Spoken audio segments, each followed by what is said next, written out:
Hello, good morning, my one special viewer. I hope you're all really excited about this. There's a quick video we got. I got an excerpt of this MP Fraser, the housing minister. He's been grilled by MP Singh. He's the Hassan is the shadow finance minister. The shadow finance minister for the Conservative Party of Canada. So shadow means basically he's like in any sport, he's shadowing the finance minister. So anything that they're doing.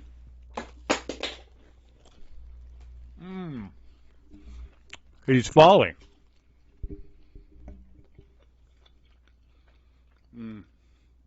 I don't know why I bit into that. It just looked really good.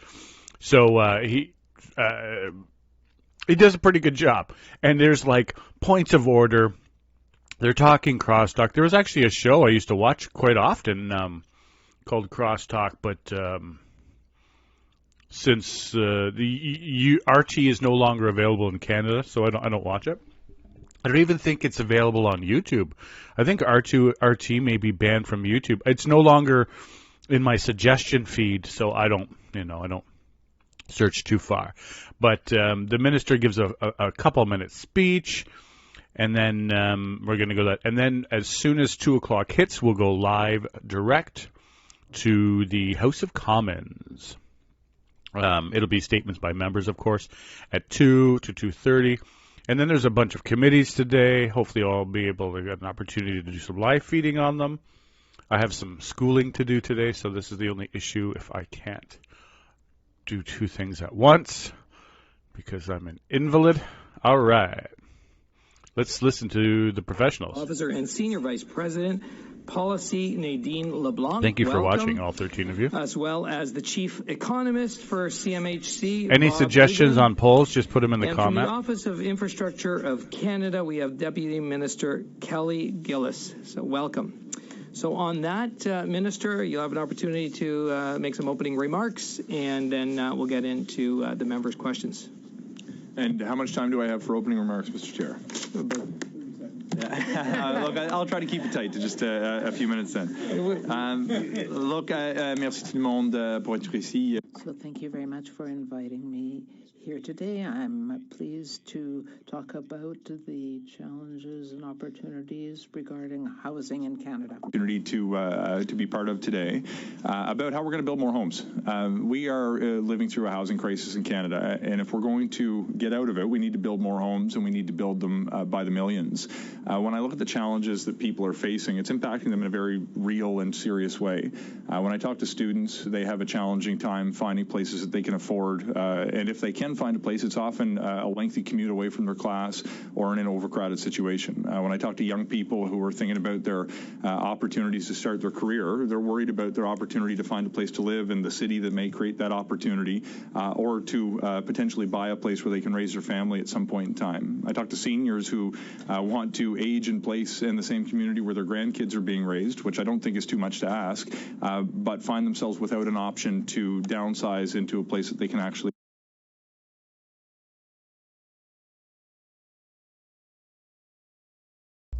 I want to interject something that I've heard and read about. I don't take any of this as fact, but this is just basically something to chew on. So if anyone's following the China housing crisis they're having there, and what happened in the 80s in certain parts of America, not necessarily here in Canada, but certain cities, jurisdictions in America, they were doing major building. It was easy to get a loan. Interest was high. So they were giving out all these loans. There was major building going on in housing, not commercial, in housing, right? Commercial is a different animal. Commercial is way I was explained to me is a 7 to 27 year speculation, whereas housing is no more than 3 years speculative. So the big money is in commercial, the long money is in commercial, the short money is in housing. So it's more of a fickle market. Industrial is even longer, 20 years nowadays.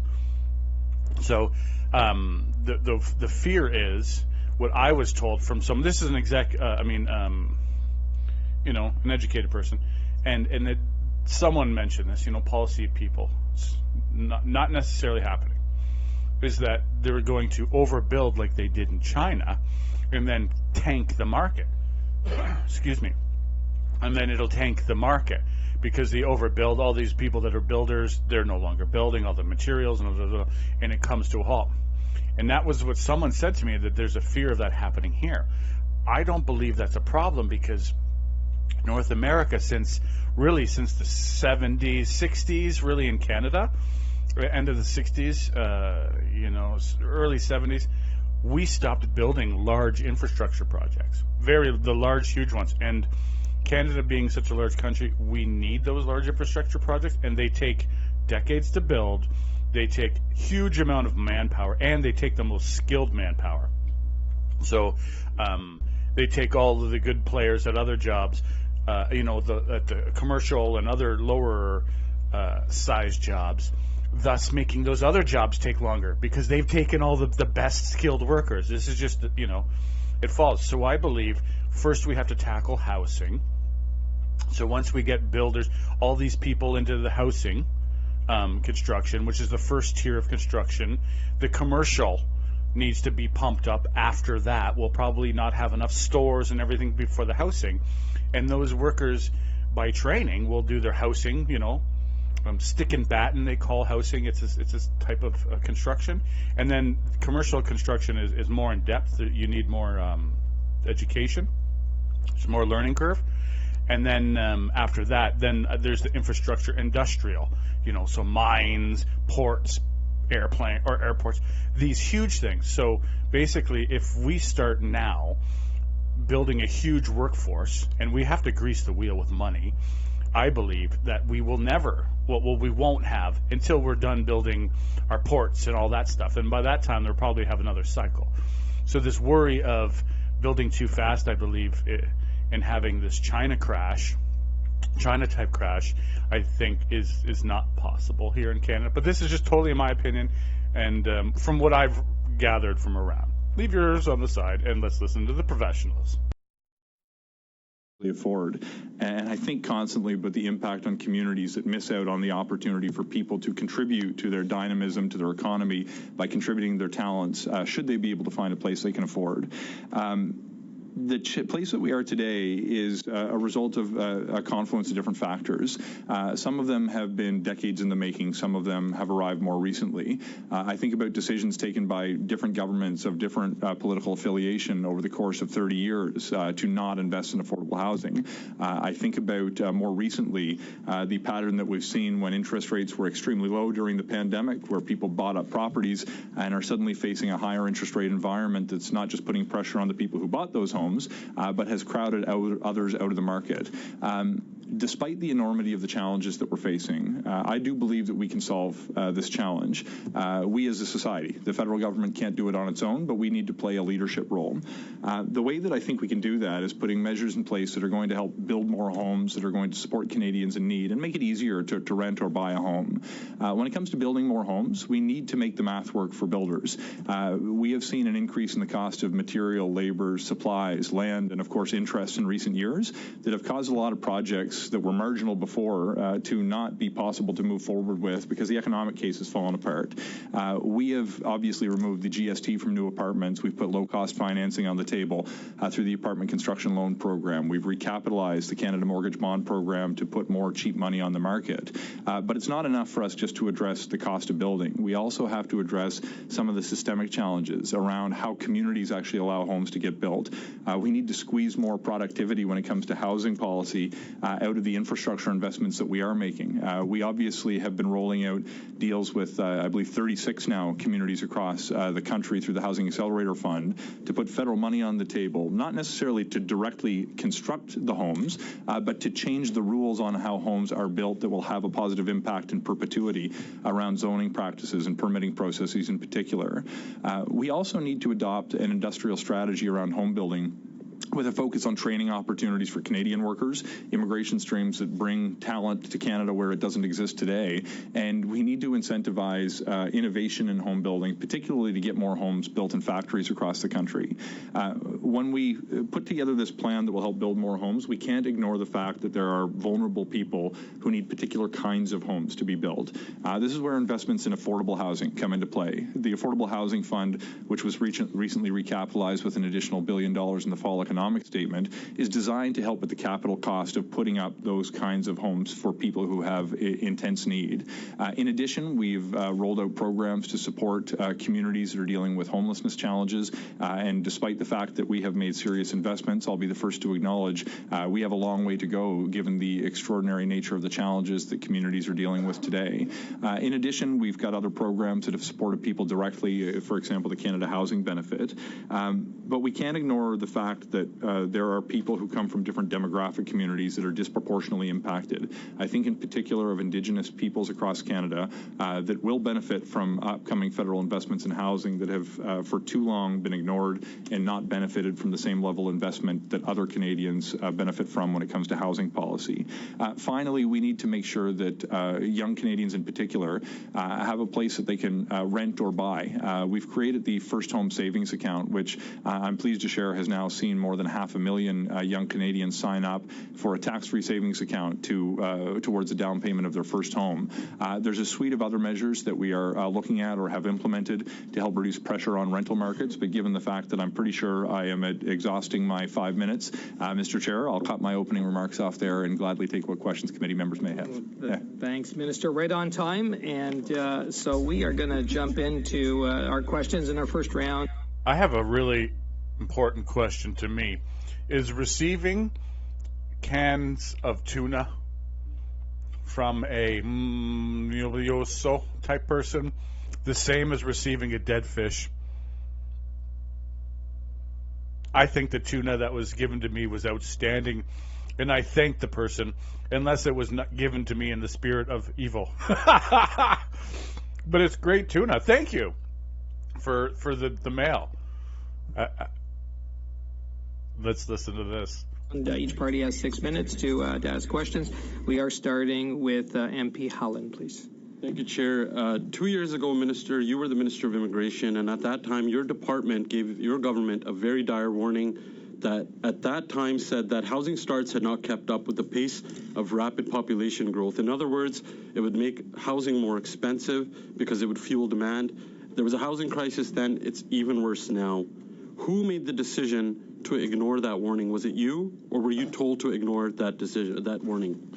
No one ignored any warnings. The part of the story that you may not be familiar with is the warnings around what would happen to our healthcare system. When I talked to folks in the sector, the warning from home builders that we would not be able to build homes if they didn't have access to talent. The warning from the business community about the massive closures that would take place if we didn't work Minister, it was absolutely ignored by somebody, because after that warning, in the last 8 years, rents have doubled in this country under your government. The Canadians, students, and even newcomers now, as you addressed inside your opening statements, now they're living in cars, they're living under bridges, because the cost of shelter has skyrocketed in this country. You had a report in front of you when you were Immigration Minister where you and your government were warned that if you continued down the path that you were going, that it would fuel a worse housing crisis, which we see today. That is a consequence of you ignoring that. So once again, who ignored that warning? Was it you, or were you told to ignore that and continue down that path? One of the things that's really important for Canada's social and economic well-being is that we don't seek to attribute the very real challenges we're having with housing exclusively to the issue of immigration. And I think it's important that we understand that the rate of interest have changed, that the cost of material supplies, labor. Both. Mr. Chair, when I'm asked a question, do I have the liberty to have the same amount of time to offer a response? Time to give a response. So what I am asking for members is please no crosstalk while we're here, and to be able to allow the minister to answer a question. Please, MP Howland. Respectfully, I think the minister continues to deflect away from this, from ignoring this dire warning that his own department gave him. Minister, you and your government had a report in front of you given to you by your own department. You guys literally threw it out and ignored the warning that caused the housing crisis that we're in today and made it even worse.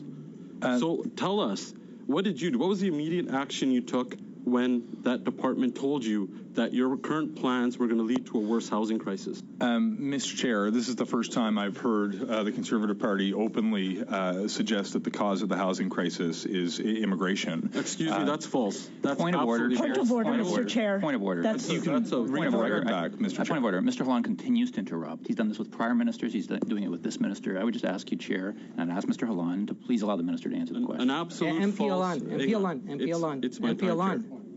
Please stop with the crosstalk. Okay, MP Holland. Chair, Allow for answers to be given. It was a false accusation made against Point me. of order. That Point I of order, feel- Mr. Chair. Point of order. That is the third question I have not heard the minister respond to. The time should be given to him right now to actually respond to all of those three questions instead of the melodramatic sort of questioning that the other accusation side is made. without allowing any time Chair, I to will respond. continue with my time. MP Holland, the minister should be allowed to answer the question. You've asked a number of questions. You have not allowed the minister to answer the question. Chair, I'll MP continue with my Holland, the questions. minister will have an opportunity to answer your question. I will continue with my time. The and I will minister not- has the floor. I will not let the minister continue to make Mr. false Chair, do I have the accusations. floor? You have It the is- floor, it is- Minister. Thank you, Mr. Minister Chair. has My the floor. time. No, that's not how this works, The Chair. minister has It's MP shameful. Holland. Chair, It's do shameful I have the that- floor or do I not? It You is. do have the floor, Minister. Thank You you, can Chair. I answer the appreciate question. that. I will very take my much. time I'm back. happy to answer the Minister, honourable it's member's shameful question. that you would tell an immigrant to this country like myself. MP Point of order. Point Hold on, of it's my- order. MP Holland. Chair, Point now of you're order. interrupting me. MP Holland. That's not how this works, Chair. It's MP Holland. It's the crosstalk, MP Holland. I know Please. it's my time now. Minister, Chair, I will continue with my Point time. of order. Mr. Chair, Mr. Chair, it is shameful.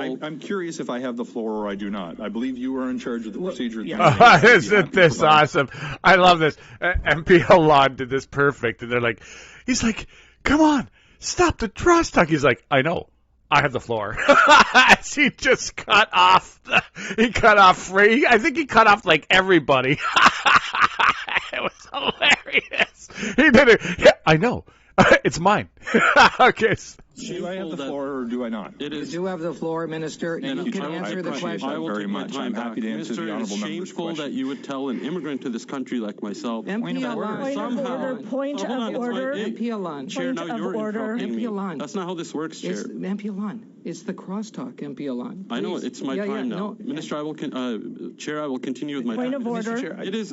Mr. Chair, It is shameful. I'm curious if I have the floor or I do not. I believe you are in charge of the procedure at the yes, meeting. yes. I would be happy to provide an answer to the question. Minister, we want you to answer the questions that MP Holland I had will- asked. I MP will Holland move had on asked with some my- I will questions move and on. allow for an answering of the question, MP Holland. I will move on with my question because the minister made Point of a false, order. I'm very sorry. false No, accusation. I'm sorry. Point of I'm order. sorry. not a No. point of order. Point of order. I am sorry. Mr. Halam is not allowing the minister to answer This is not a point of order. It's not- Okay. This absolutely is a point of order. Point of order. Members. Correct it. Absolutely. Members, what we want is respect and decorum. We have the minister here for an hour. The time is ticking away. What we want is for members to ask their questions, and the minister, and if need be, the officials to be able to answer those questions. Allow for those answers to be given without the crosstalk. And it is my time now, so I will continue. It's shameful that the minister would tell an immigrant like myself that we would blame immigration. It's actually the Bank of Point Canada. of order. I'm sorry. It's I'm the going to Bank keep of on Canada. interrupting Point of as order. long as the minister doesn't have a chance to respond. I'm very sorry, This Mr. is not Chair. a valid point of order. This is crosstalk. Absolutely. This is a point of order. I'm not allowing a Name the rule. monologue. Name the rule. There's no rule. This is you better criticize her just like you did him. Zarowitz, what has been noted here is that, the member can ask his question. The minister will have ample opportunity to answer that question, MP Alon, without crosstalk. I wasn't done my question yet. I was in the middle of it. Yeah. The bank. It Point was of order. actually- He's it asked was- three point questions. of There's order. been no responses. That's not a question. I haven't asked my question. Let me continue, Chair. The Bank Point of of order. Canada is actually. Point of order. I'm very sorry. There's been no response. I'm waiting for a response from the This minister, is not Mr. a Chair. valid point of order. This is crosstalk. Can you please respect the interpreters? P. Lawrence, you don't have the floor. I'm addressing a point of order here. There's a point of order It's going not on. a valid one. My point of order, Mr. Chair. Members, like I said, time is valuable and time is ticking away. So we want a question, and then we want to allow I haven't time gotten to my for. question yet. I will give the minister time for an answer. I haven't gotten to my question. So once again, it's shameful that the minister would blame an immigrant and say and falsely accuse an immigrant like myself that I would blame immigration. It's actually the Bank of Canada who has said this when they said their current policy report that said population growth is directly fueling rent inflation. It's driving up rent and housing prices because as a direct result of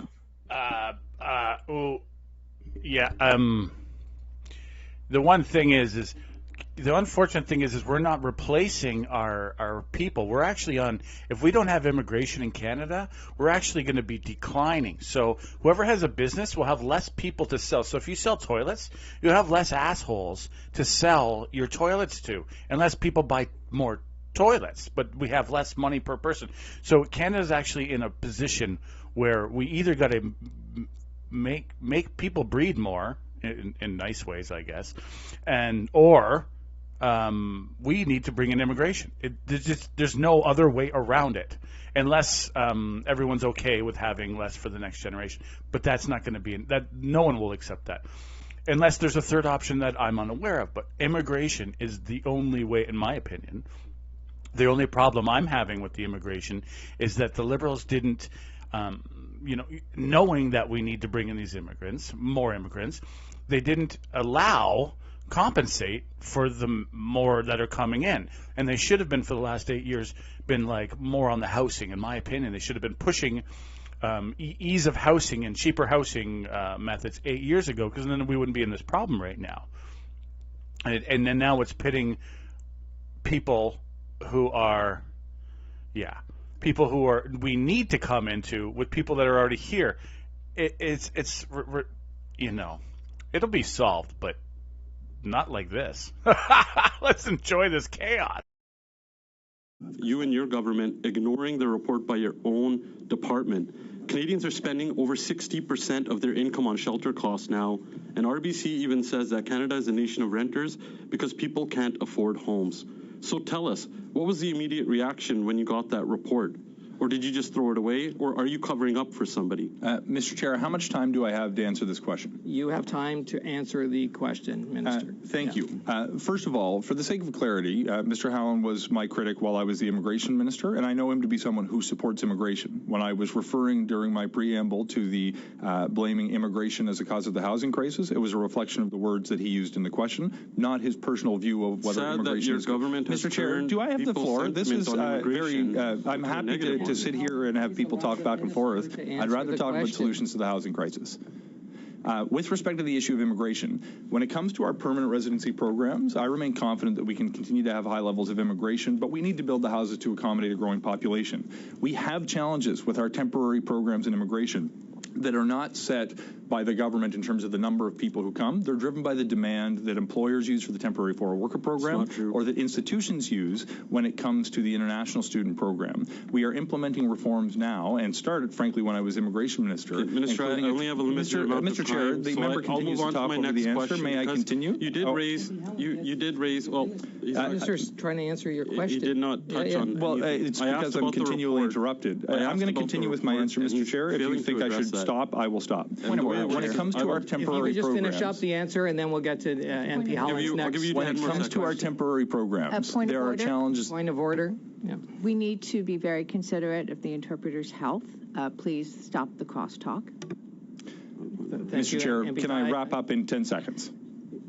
We have challenges with our temporary programs that are driven by folks who have access to these programs increasing the demand they put on the system. To respond to those changes in behavior, we are implementing reforms, including recent reforms that Minister Miller has implemented, that we will be able to ensure restores integrity to the program, and also reduces pressure on communities that have seen very serious increase in the total number. Mr. Chairman, I have a point of order. As has often been said, we have to respect our interpreters. For the last 10 minutes, we've had crosstalk, and this makes it impossible for the interpreters to do their work. They do excellent work for us, but they have to be able to hear what's going on. So I would please ask you to stop the crosstalk. MP Thompson, you're 100% correct. So I apologize, and we all should apologize to the interpreters here. The crosstalk is affecting them. It affects the health and safety of people. So we have to understand to be respectful, decorum, don't scream into your mic, allow people to answer questions, allow those to ask questions. Let's do this in a respectful way is what is being asked here. So MP Howland, on that, please.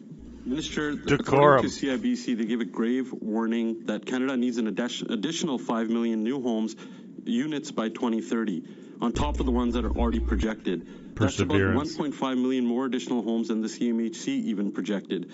Your own housing agency, the CMHC, said they had no faith in your government that these homes will be built. Just recently in this committee, CIBC says the housing crisis is largely due to a failure in planning. So how are these homes going to get built? Thank you for the question. Mr. Chair, I've walked people through the bones of the approach to housing during my opening remarks. We're going to see the homes get built when we reduce the cost of home building by putting incentives in place.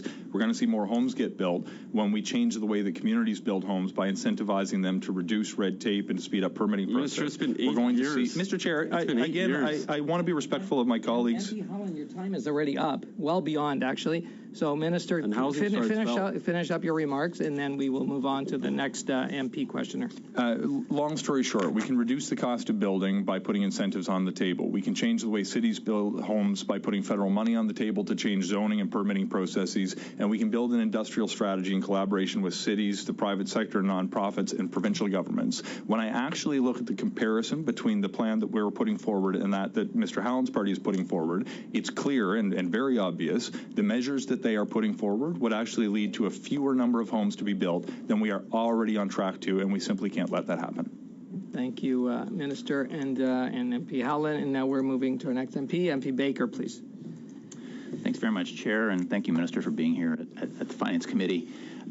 Minister, I'm going to ask a few questions that my constituents ask me all the time. And one of the questions I get a lot is around what's caused housing prices to climb so significantly, especially over recent years. As you pointed out in your preamble, folks are struggling. Folks are struggling to buy a home, those who want to buy one. Folks are struggling to rent a home. First-time buyers in particular are struggling. And, of course, the higher interest rates that we're experiencing are obviously a tremendous challenge to folks who are renewing mortgages. So there's a whole series of issues around the cost of housing that people are struggling with. Could you just answer this question for me? Like, what has caused housing prices to go so high? Look, thanks very much. I wish it were as simple as giving a quick answer, but there's not one factor. We can trace back some of the challenges to decisions, maybe the late 80s, certainly the early 90s, on cuts to government-funded affordable housing programs, because the need for low-income families is different, although happening in parallel to the challenges that we've seen more recently in the market. When you've got 30 years of a failure to invest, and I should say both Liberal and Conservative governments are guilty of this mistake, that we started to correct in 2017 with the National Housing Strategy. We need to continue to use that strategy to invest in affordable housing for low-income families, but we need to increase the ambition of some of those programs to build more affordable homes, to build more cooperative homes, to build more housing supply outside of the market. Within the market, there's a number of factors that are present right now. Some of them are driven by changes to the rate of interest that have made it more difficult for people to afford the home that they already have or to get into the market in the first place. Others are driven by the fact that within the market, when the interest rates were very low, there was, in some communities across Canada, including mine, a buying frenzy that took place disproportionately in my community from people who came from Ontario during the pandemic, who bought up a lot of the properties that were on the market. This has reduced the vacancy rate in communities, which puts pressure on, frankly, both the rental market and the home ownership market. Of course, when you layer on top of that, you see this increased in rate of interest. It exacerbates the nature of the challenge for people who missed the opportunity to get into the market at the time that are not now facing it. Certain communities have seen dramatic increases in population from different sources. Again, my community was mostly people coming from Ontario. There are communities that have seen significant influx of temporary residents, international students, for example, in college and university towns that have had local impacts. So there's not one factor, but when you see the confluence of of these various factors happening simultaneously, some that were built up over decades, some that are more recent developments, you see that it's created a perfect storm that has increased the cost of renting or buying a home that's having a very real impact on people that we need to address. I appreciate that. And you have the representative here from CMHC who's been to Finance Committee before. One of the things that struck me during your testimony, sir, and my questions to the minister, but I did want to raise this is I remember asking you a very similar question a number of months ago, and during your response, one of the things that struck me was you talked about how the supply of homes has not kept up with demand.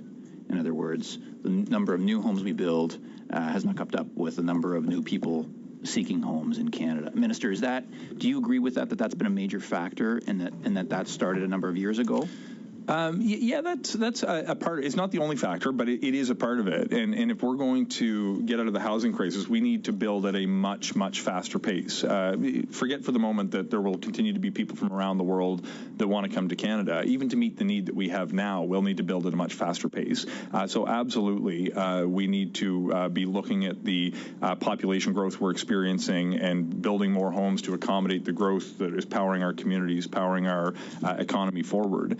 This was actually one of the issues that we addressed during the Strategic Immigration Review that produced a report a few months ago that was looking at the issue of needing to tie population growth to housing output. But we need to do everything we can to increase the pace of building if we're going to meet the demand that exists today, let alone the demand that will exist 10 years from now as Canada's population presumably continues to experience growth.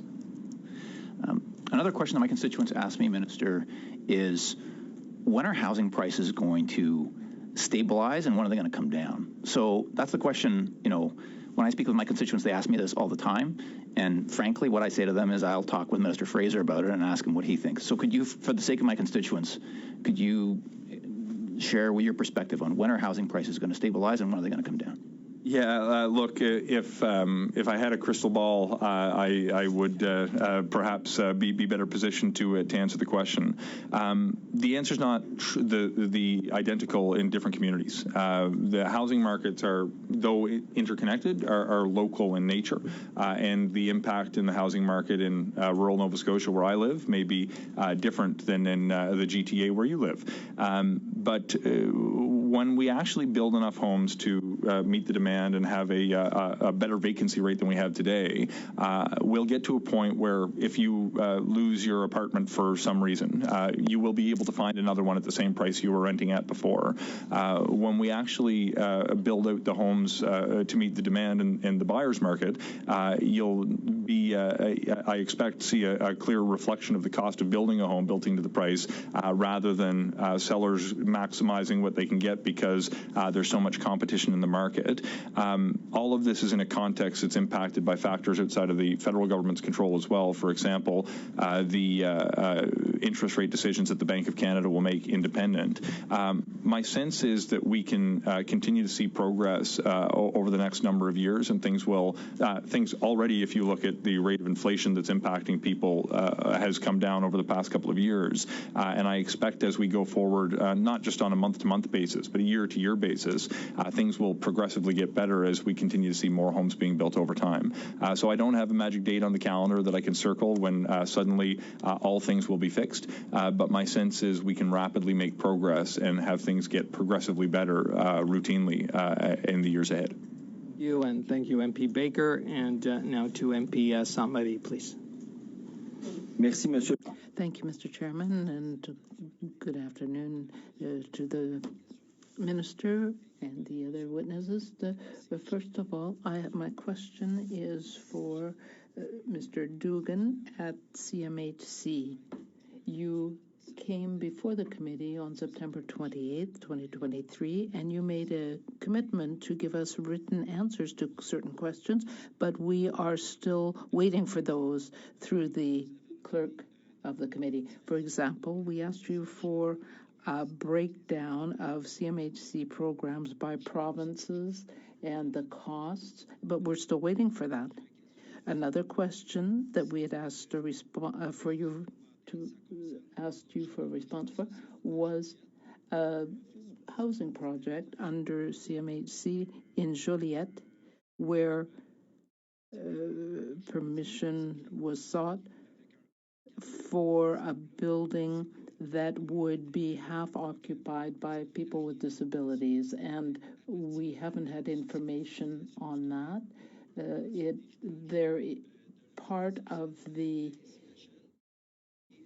work on that was being done by the Quebec Housing Organization, but there had to be cooperation with the CMHC,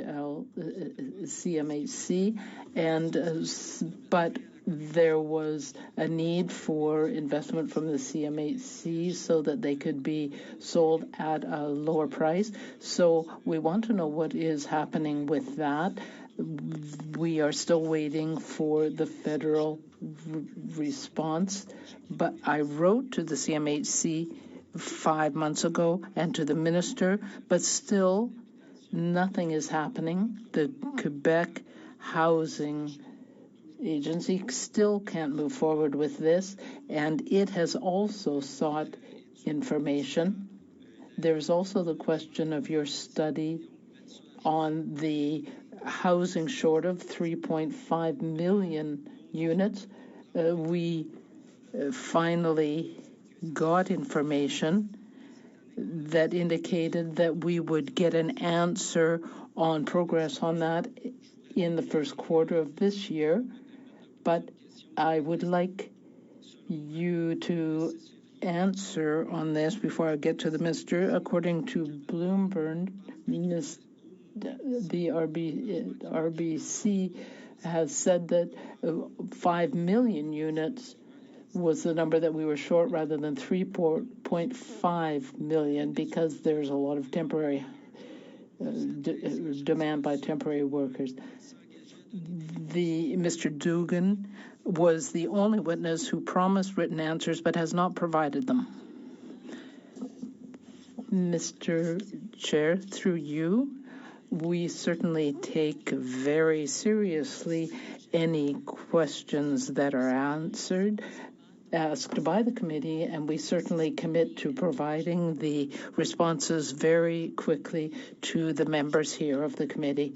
I didn't take note of all of the questions in detail, but you talked about that project in Joliette, and we are working with the Quebec agency.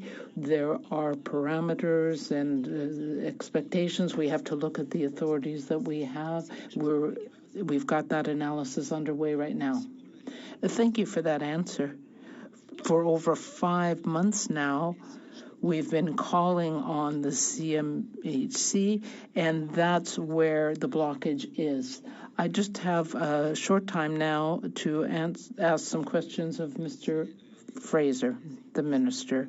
As you know, the Bloomberg report and RBC have indicated that the shortage is really 5 million units, but in 2024, we're not moving forward as quickly as possible. So we will only feel the effect of the new measures next year. There are going to be a lot of people, therefore, without housing this year.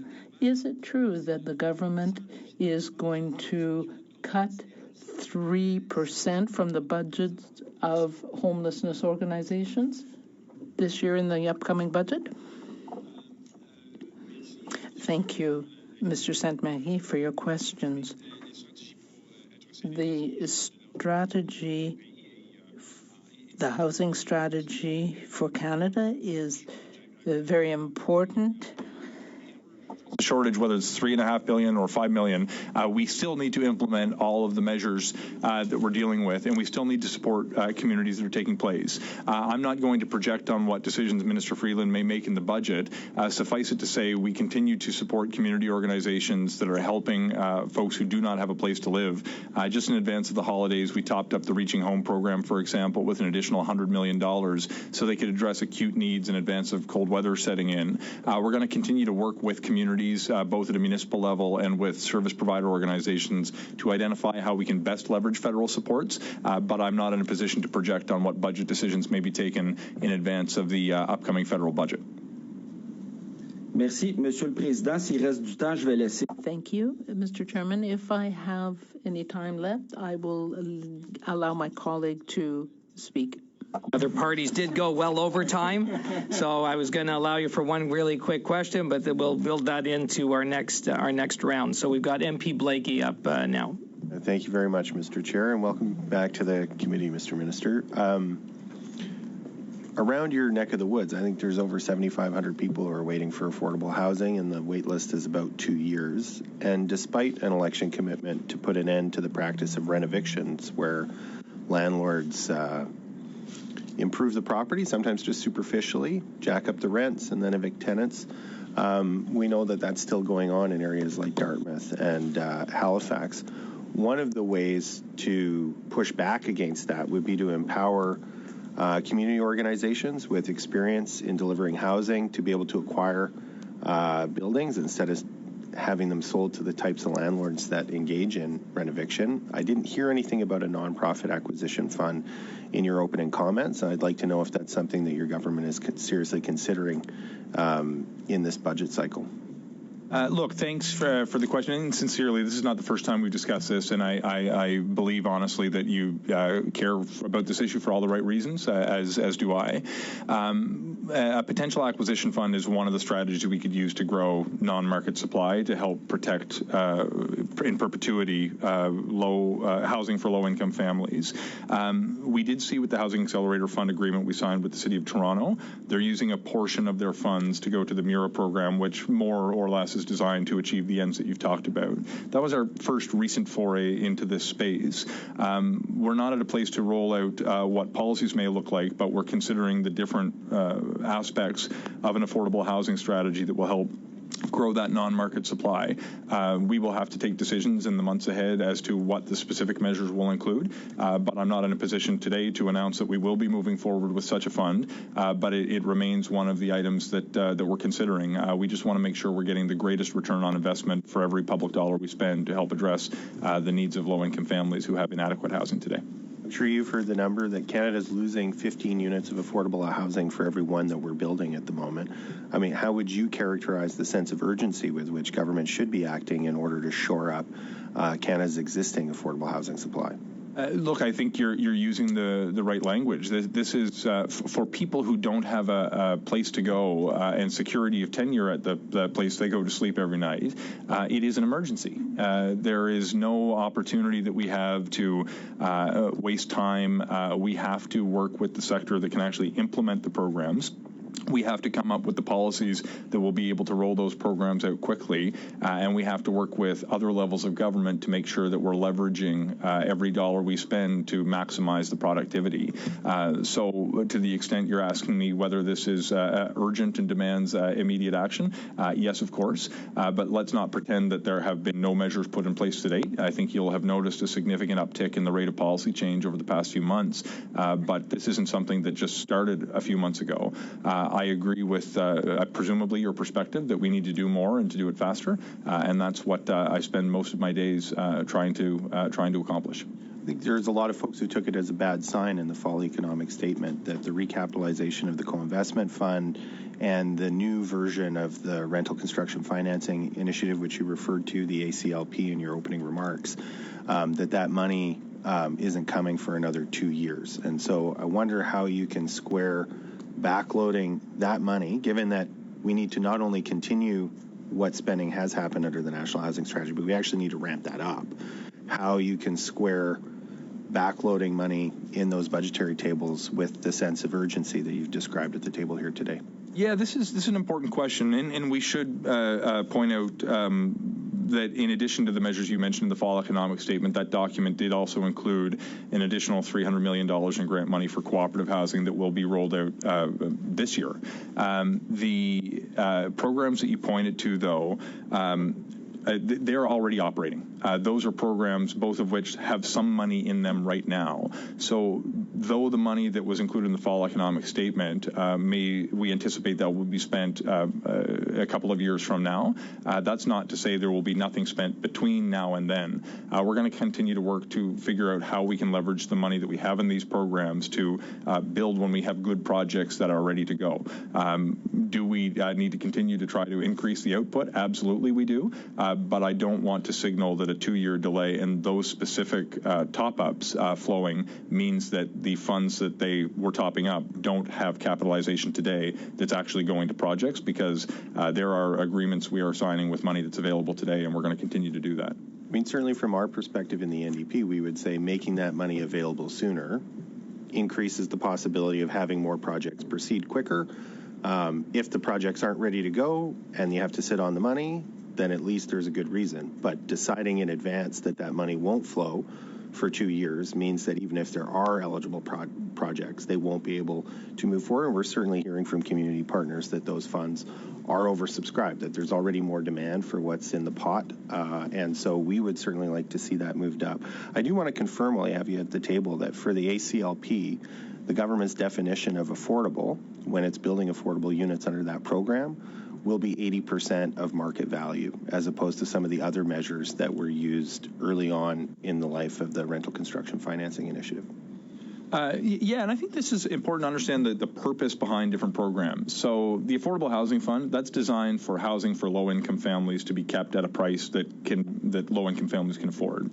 The Apartment Construction Loan Program, I think, to your point, around the use of the word affordable, that means different things to different people. The Apartment Construction Loan Program, in my view, is meant to address the challenge of a shortage of supply in the market. There are affordable housing provisions within that program, even though it's not solely for the construction of affordable units. So my question is, for those affordable units within the program, whatever percentage that will be, will the government's definition be 80% of market value? As it stands today, that is it. But that's, just to be clear, that program is not designed to boost the supply exclusively for low-income families. It's to boost supply generally and to maintain the market at a price at or below where apartments are being rented today. So it's part of the supply solution that over time will bring down prices as we see an evening out of supply and demand. But it needs to be supplemented with a program such as the Affordable Housing Fund. So we're targeting what's often referred to as deeply affordable housing for low-income families with serious need. And that's often what we refer to as social housing. Thank you, MP Blakey. Yes. That's the time for the first round. Now, we got off to a bumpy start here at the beginning, and we want to thank the minister that came in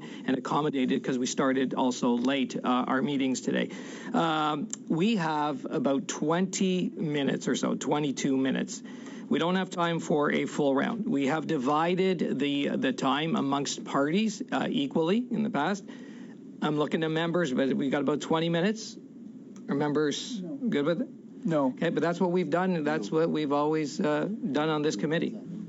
Chair, I think we should revert to the rule about the number of seats in the House and split that among the time.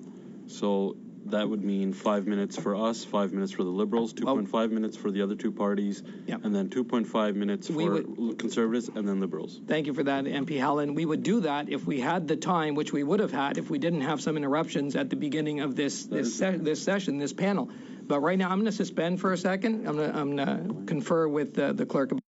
This is actually, in my view, the fund that has most outperformed very high expectations of anything that I've seen. So, Minister, in terms of performance, we have 0 keys and doors.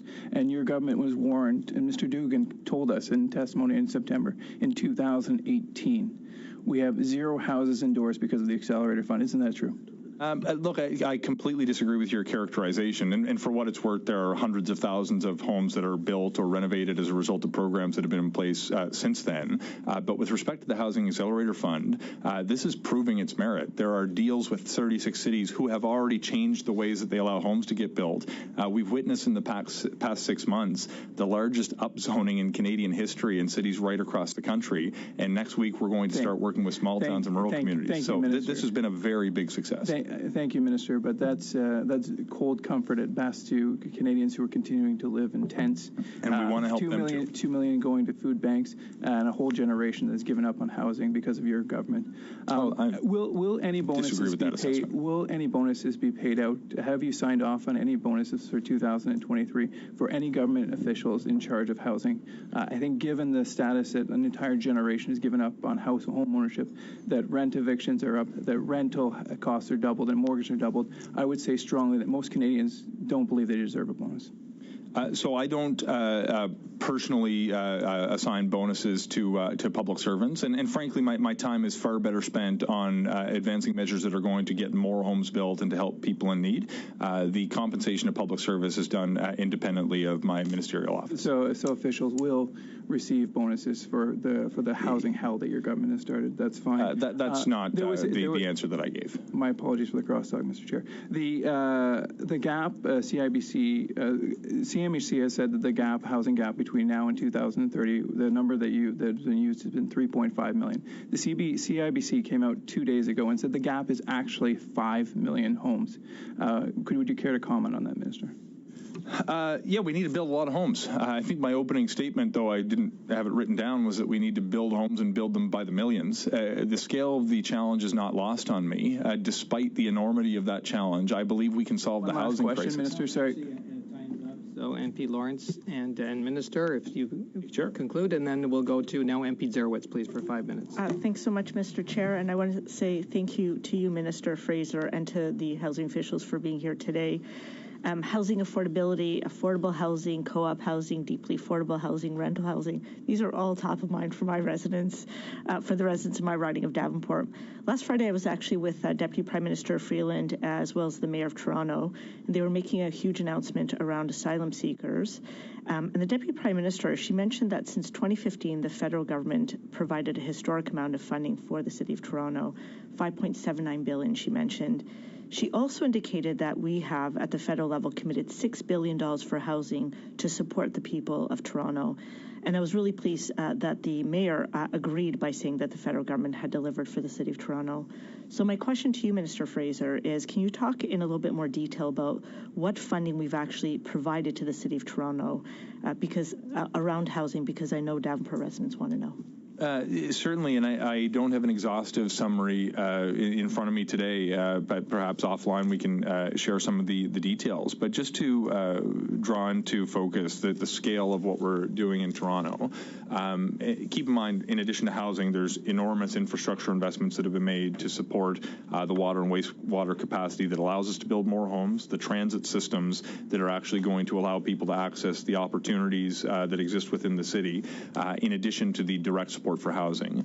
So the marquee fact that I would point you to with respect to the investments we're making in Toronto is the investment through the Housing Accelerator Fund, which is going to result in the acquisition of nonprofit homes, which is going to result in a fundamental change in the zoning practices with a huge focus on transit-oriented development, which is going to focus on digitizing and speeding up the permitting process to get more homes built. This single investment is worth over $470 million just in the City of Toronto. Within the GTA, of course, there are significant other communities who benefit.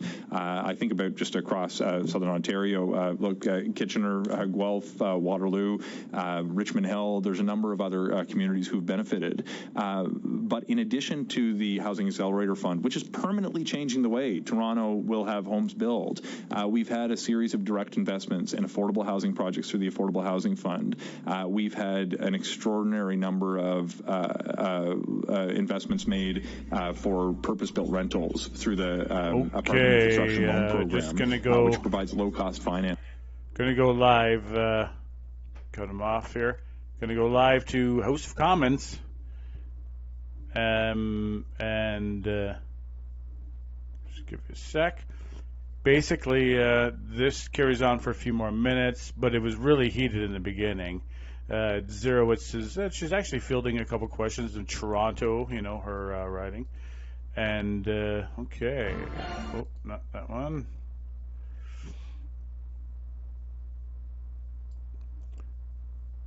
A lot happening in other committees today as well. check out the one video. There's MP Brock doing his thing. And water. Basically,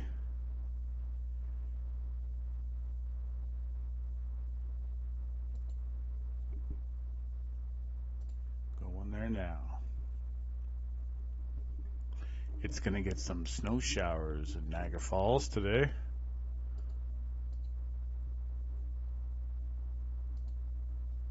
So winter isn't done. Okay, who do we have up here in the House of Commons? Opportunities to chart her own path in life. We have improved access to family planning services and contraception. We have extended parental leave to 18 months, providing families with income supports and improving flexibility. We have delivered on a $10 a day child care plan, allowing women not to have to make the difficult choice between career and family. We have also increased the amount of families receive in the Canada Child Benefit and have indexed it to inflation so that families can be well supported into the future. We have been at the forefront of advocating for gender equality and reproductive rights around the world, while the Conservative Party of Canada has spent the last several years bringing forward bills that would limit the choices that women have.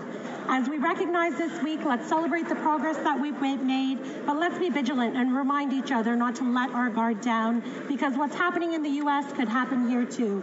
But I vow to all Canadians that we won't let it happen on Mountain. Mr. Speaker, Canadians have had it with this NDP Liberal government, who continue to bankrupt this country with each passing day. After 8 years of irresponsible leadership, this Prime Minister, who wasted us over $60 billion on his Arrive scam app, is now asking Canadians for even more of their hard-earned money through the carbon tax, which is set to increase a whopping 23% this coming April. This quadrupling of the carbon tax will increase prices on everything from food to fuel to home heating, and Canadians are tired of being left out in the cold. Due to the current cost of living crisis, many Canadians have been left wondering how they're going to put food on their table, especially given the average family of four will pay $700 more for groceries in 2024 than they did last year. It's simple. When you tax the farmer who grows the food and you tax the trucker who ships the food, you are taxing the Canadian who buys the food. The Liberals need to pass Bill C-234 in its original form and support the farmers and families who deserve better than a Prime Minister who is simply not worth the cost. The honourable member from Brampton North, South. Women across Canada inspire us all. They know what is the best for them and their families. That is why, because of our Liberal policy, women in Brampton and across Canada have the choice to grow a family, go back to work, or start their new businesses knowing they have the affordable childcare support they need. It is essential for parents to have access to well-funded and accessible daycare centers. However, the other side of the House called the National Childcare Plan a slush fund and would cut investment in childcare, taking this choice away from women and placing a financial strain on Canadian families from coast to coast to coast. Women in Canada should not have to choose between a family or career. I am proud of the investment our government has made to allow women to have a choice. Let us continue to break barriers for women in Canada and around the world. When we empower women, we empower everyone, Mr. Speaker. The honourable member from Red Deer, Lacombe. Mr. Speaker, after 8 years of this NDP Liberal government, Canadians are struggling to make ends meet. Yet somehow the Prime Minister found over $60 million.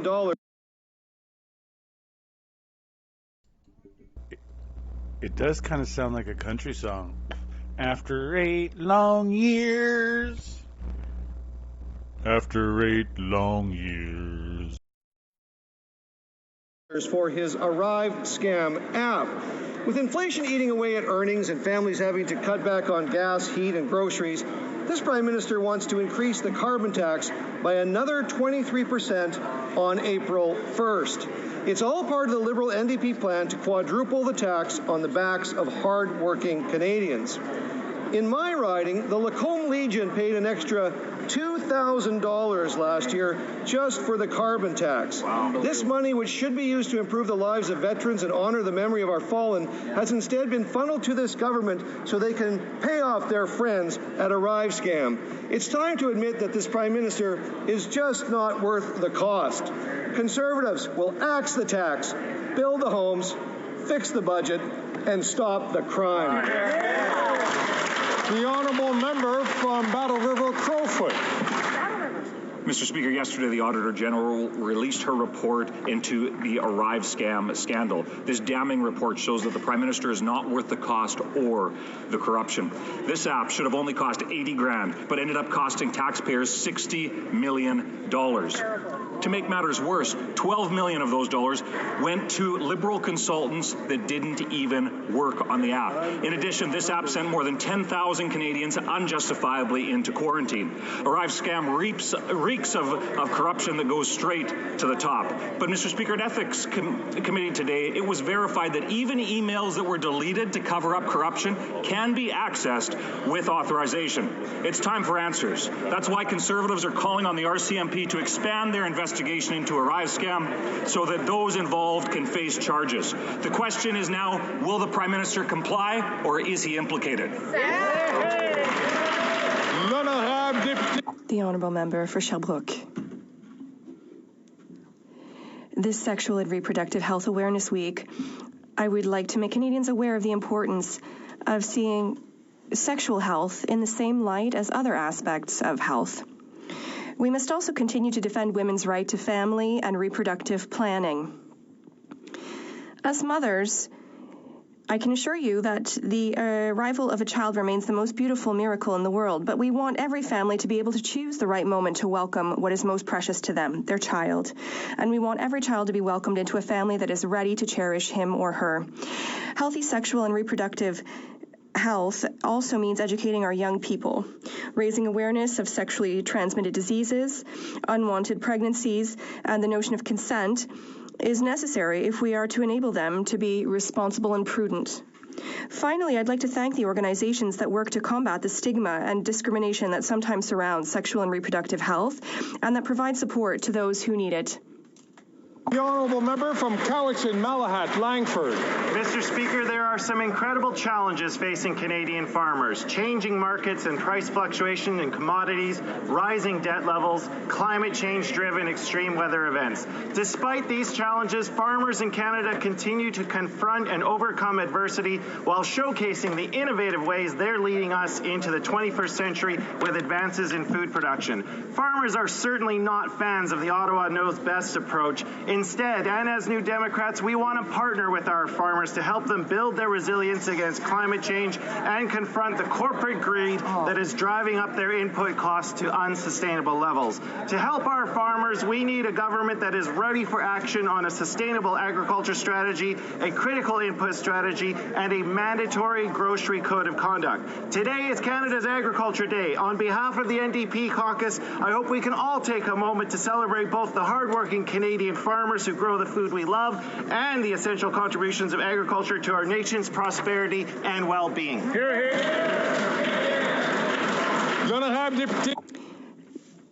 The Honourable Member for Poilievre. In hockey, there's one event that shines brightly, a tournament where talented youth take to the ice with dreams in their eyes, the Quebec City International Pee Wee Hockey Tournament. Each year, this emblematic competition brings together teams from the four corners of the world, offering young players a unique opportunity to measure themselves against the world elite of their age group. But behind every pass and shot lie quiet heroes, the volunteers, parents, and organizers. Their invaluable dedication is the driving force that keeps this tournament shining year after year. So thank you to them for their invaluable contribution, and thank you to the organizing committee and its general manager, Patrick Dom. Have fun, make friends, and make excellent memories. The honourable member from Chilliwack Hope. The Liberal NDP government's Arrive Scam app is not worth the cost or the corruption. The Auditor General has now confirmed that what should have cost taxpayers $80,000 ended up costing at least $60 million, with $12 million of that going to well-connected consultants who did no work on the app. But the final true costs may never be known because this government's record-keeping was so outrageously poor that the Auditor General said it was impossible to calculate all the costs associated with this boondoggle. And what did this colossal waste of tax dollars result in? At least 10,000 Canadians being erroneously sent into quarantine. The Prime Minister's Arrive Scan app is not worth the cost or the corruption. Conservatives are calling on the RCMP to expand their investigation into this scandal based on the revelations in the Auditor General's report. So will the Prime Minister join us, or will the costly coalition continue to cover up this corruption? The Honourable Member for Glengarry Prescott Russell. Today is Canada's Agricultural Day. Today and every day we recognize our farmers and farm families' invaluable contributions and the resilience of our agricultural sector from coast to coast to coast. Our Liberal government is committed to supporting the hard-working Canadians who feed our country, strengthen our rural communities, and drive our local economies. Since 2015, we've made critical investments to help farmers adapt to climate change and adopt sustainable practices.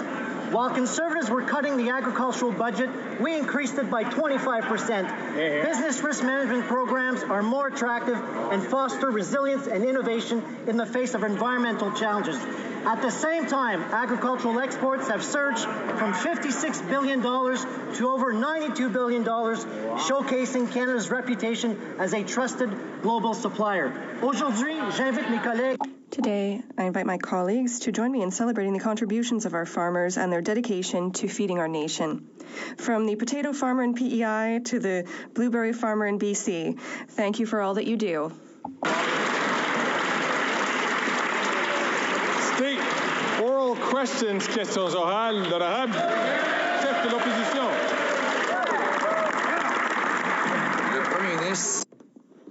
The Prime Minister and his Arrive Scam app are not worth the cost or the corruption. After the revelations of corruption, waste, and so on by the Auditor General yesterday, I wrote to the RCMP to ask them to expand the criminal investigation into the Arrive Scam scandal. The Prime Minister has a history of blocking criminal investigations. Will he allow the RCMP to investigate him and his Arrive Scam scandal? The Right Honourable Prime Minister. The COVID-19 pandemic was something that happens once, not just once in a generation, but once in a century. And all the decisions we made were with a view to protecting Canadians. Clearly, we all expect the rules to be followed by the public service and by others, and we expect the RCMP and the authorities to do their job. But we should recall that this is the government that is concerned about border security. The Conservative Party keeps voting against assistance for CBSA, against assistance to strengthen our borders. The Honourable Leader of the Opposition. Well, when it comes to corruption, Mr. Speaker, the revelations yesterday are the following. One, that the company that benefited drafted the terms of the contract. Second, two people working in the basement of a house received $20 million under a contract for an app that should have only cost $80,000. There was also whiskey given to officials. Will the Prime Minister respect the independence of the criminal investigation? The Right Honourable Prime Minister. Of course, Mr. Speaker, we will always encourage and cooperate with authorities in doing their job, and that's what they'll do. The public service must also follow the rules, and if those aren't followed, there will be consequences. We welcome with open arms the Auditor General's report. It's important to ensure that taxpayer money is being managed appropriately, even at a time when we're investing to protect Canadians from coast to coast. We still need to make sure the rules have been followed. Honourable Leader of the Opposition. This Prime Minister and his Arrive scam are not worth the cost or the corruption. After yesterday's Auditor General revelations of corruption, waste, and mismanagement, I have written the RCMP asking them to expand their criminal investigation into the Prime Minister's Arrive scam. He has a track record of blocking criminal investigations. He tried to protect SNC-Lavalin from prosecution. He blocked the RCMP from investigating his illegal vacation to Billionaire Island. Will he stay out of the way, or will he again try to block the RCMP's criminal investigation into Arrive scam? The Right Honourable Prime Minister. COVID-19 pandemic was a once-in-a-generation, even once-in-a-century occurrence in which every decision we took was designed to protect Canadians' lives. At the same time, Mr. Speaker, even in a situation like that, there are rules that need to be followed, and we expect, and all Canadians expect, public servants to follow those rules, and we will, of course, encourage the RCMP to do its work, but it doesn't take politicians, even leaders of the opposition, to tell the RCMP to do their job. They do their job, Mr. Speaker, and they do it well. The Honourable Leader of the Opposition. They do their job unless the Prime Minister blocks them from doing their job, like he did in his criminal offense, where he committed the crime of accepting a gift from someone who was seeking a government contract from him. He blocked the RCMP from investigating him. And COVID-19 is something he saw as a once-in-a-generation opportunity to fill the pockets of his friends, whether it was the WE scandal, in which his family received $500,000, or whether it was Frank Baylis, or now the Arrive scam. Will he stay out of the way and let the police investigate him and his corrupt government in Arrive scam?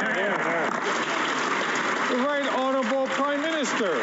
Mr. Speaker, even a few years later in the pandemic, we see the Conservative leader reverts to type. While we were focusing on protecting Canadians every possible way we could, they were peddling conspiracy theories, Mr. Speaker, about vaccinations, about what have you. So while he continues to make personal attacks, we're going to continue to make sure we're delivering for Canadians. And yes, we will make sure that all rules are followed, and there are consequences for people who broke the laws or broke the rules. But we will continue to be there for Canadians while he plays partisan games.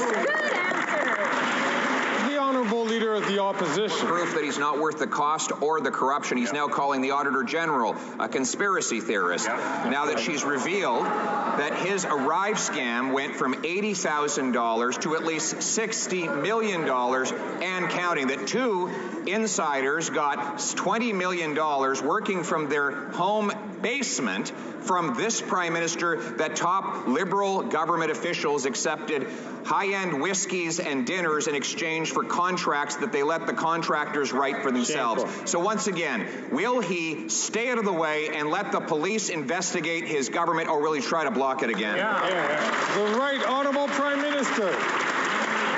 The opposition needs to work on his French. I think he just needs to work on his listening skills, because in French, 2 answers ago, I complimented and thanked the Auditor General for her work in ensuring that rules are followed and processes have consequences if they are misdone. This is a fact that we know that even during a pandemic, we need to be stepping up to protect people along the rules. That's why there will be consequences for anyone who broke those rules or those laws, while we continue to do everything we need to do to deliver for Canadians, to support people in their daily lives, and build a better future for all Canadians. The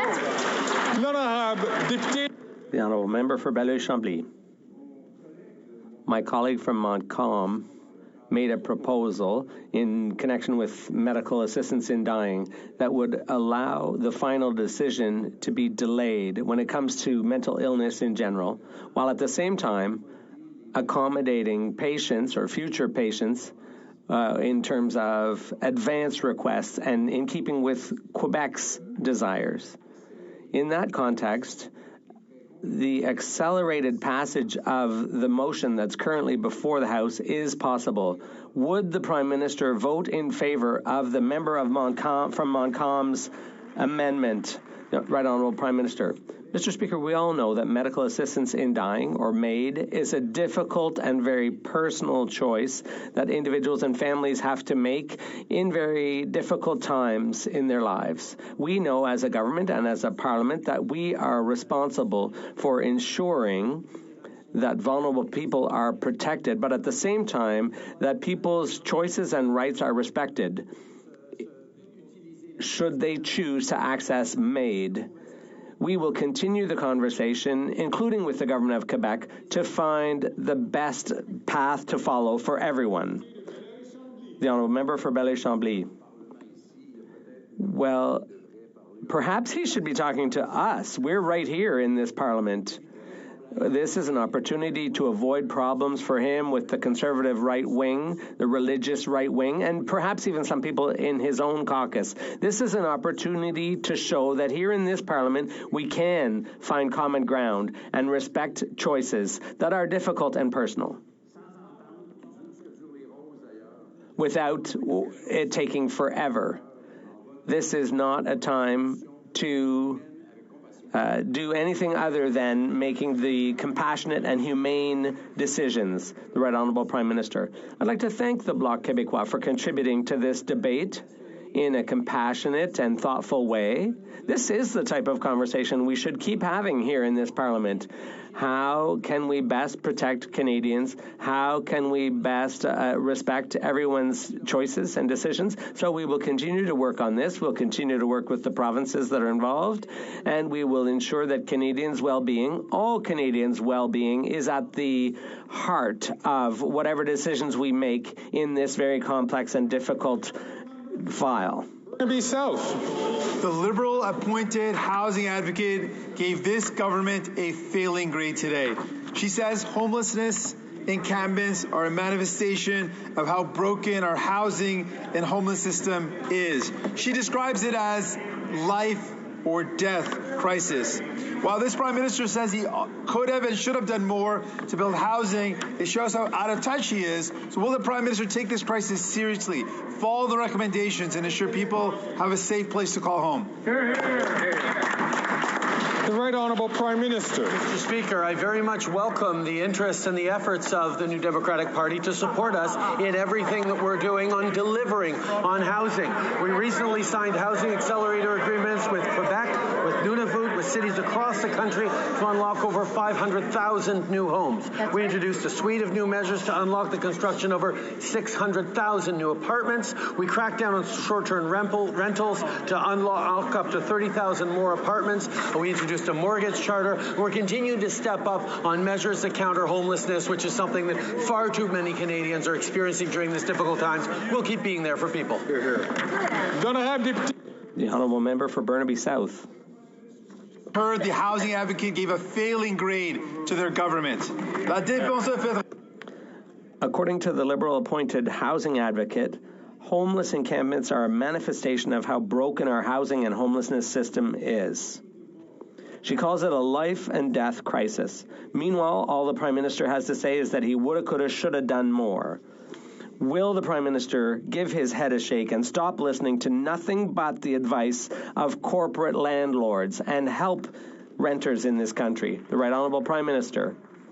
On the contrary, Mr. Speaker, we will continue to listen to community organizations, to municipal partners and provincial partners. We will continue to work hand in hand. We're signing agreements to accelerate housing construction in Quebec and all across the country to have more than 50,000 new houses built and 600,000 new apartment units.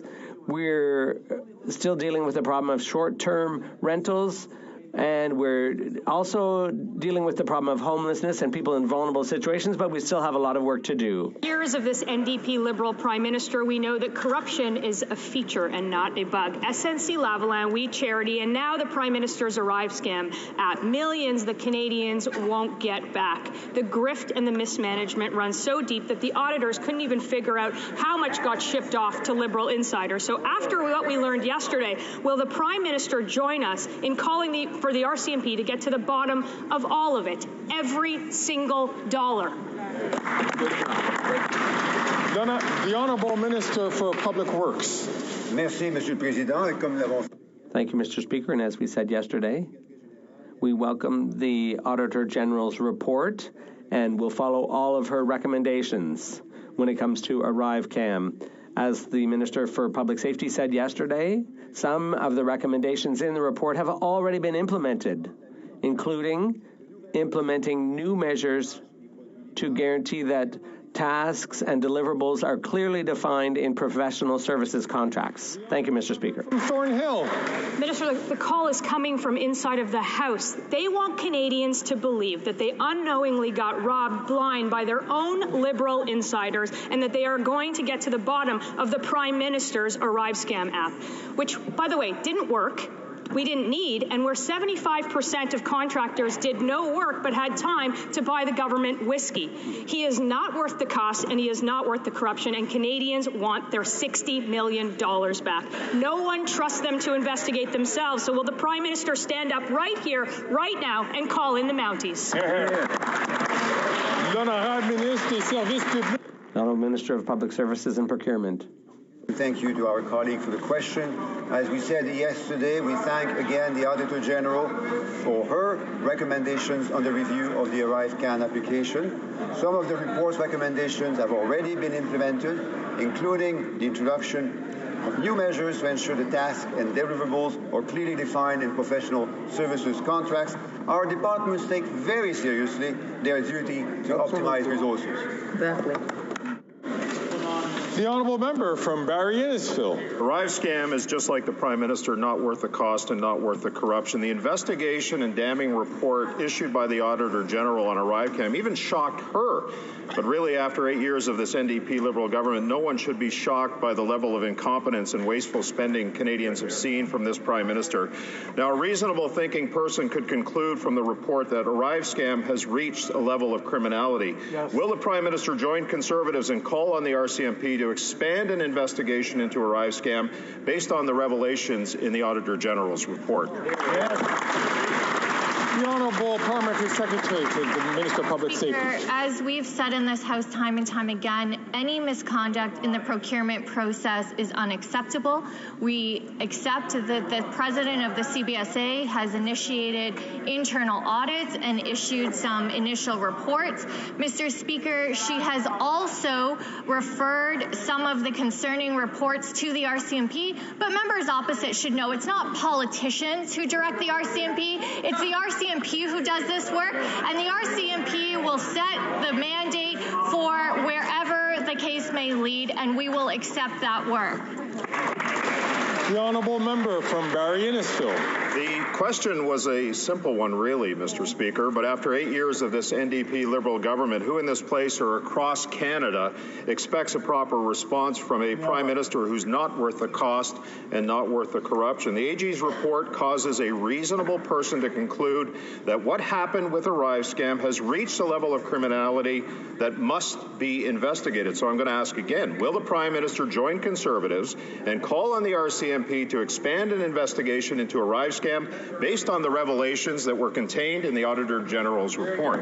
The Honourable Parliamentary Secretary to the Minister of Public Safety. Mr. Speaker, we obviously accept the Auditor General's report. We thank her for this work. There are obviously some concerning allegations being initiated. This is precisely why CBSA initiated the audit. This is precisely why they then referred some materials to the RCMP. Mr. Speaker, it doesn't matter how many times the Conservatives say it. Politicians do not direct police investigations. It's the RCMP who will do this work, and we trust that they will follow the evidence, and again, procurement with any misconduct will come with consequences. The Honourable Member for Charlebourg-Haut-Saint-Charles. Mr. Speaker, yesterday the Auditor General confirmed our worst suspicions. The ArriveCan app cost $60 million instead of $80,000. And she said that the files are in such a shoddy state that it's impossible to calculate the true cost. This is unheard of. We need to know, is this a matter of gross incompetence or corruption? Will the government ask the RCMP to investigate further? Honourable Minister of Public Services and Procurement. Thank you, Mr. Speaker. There's a number of things we know.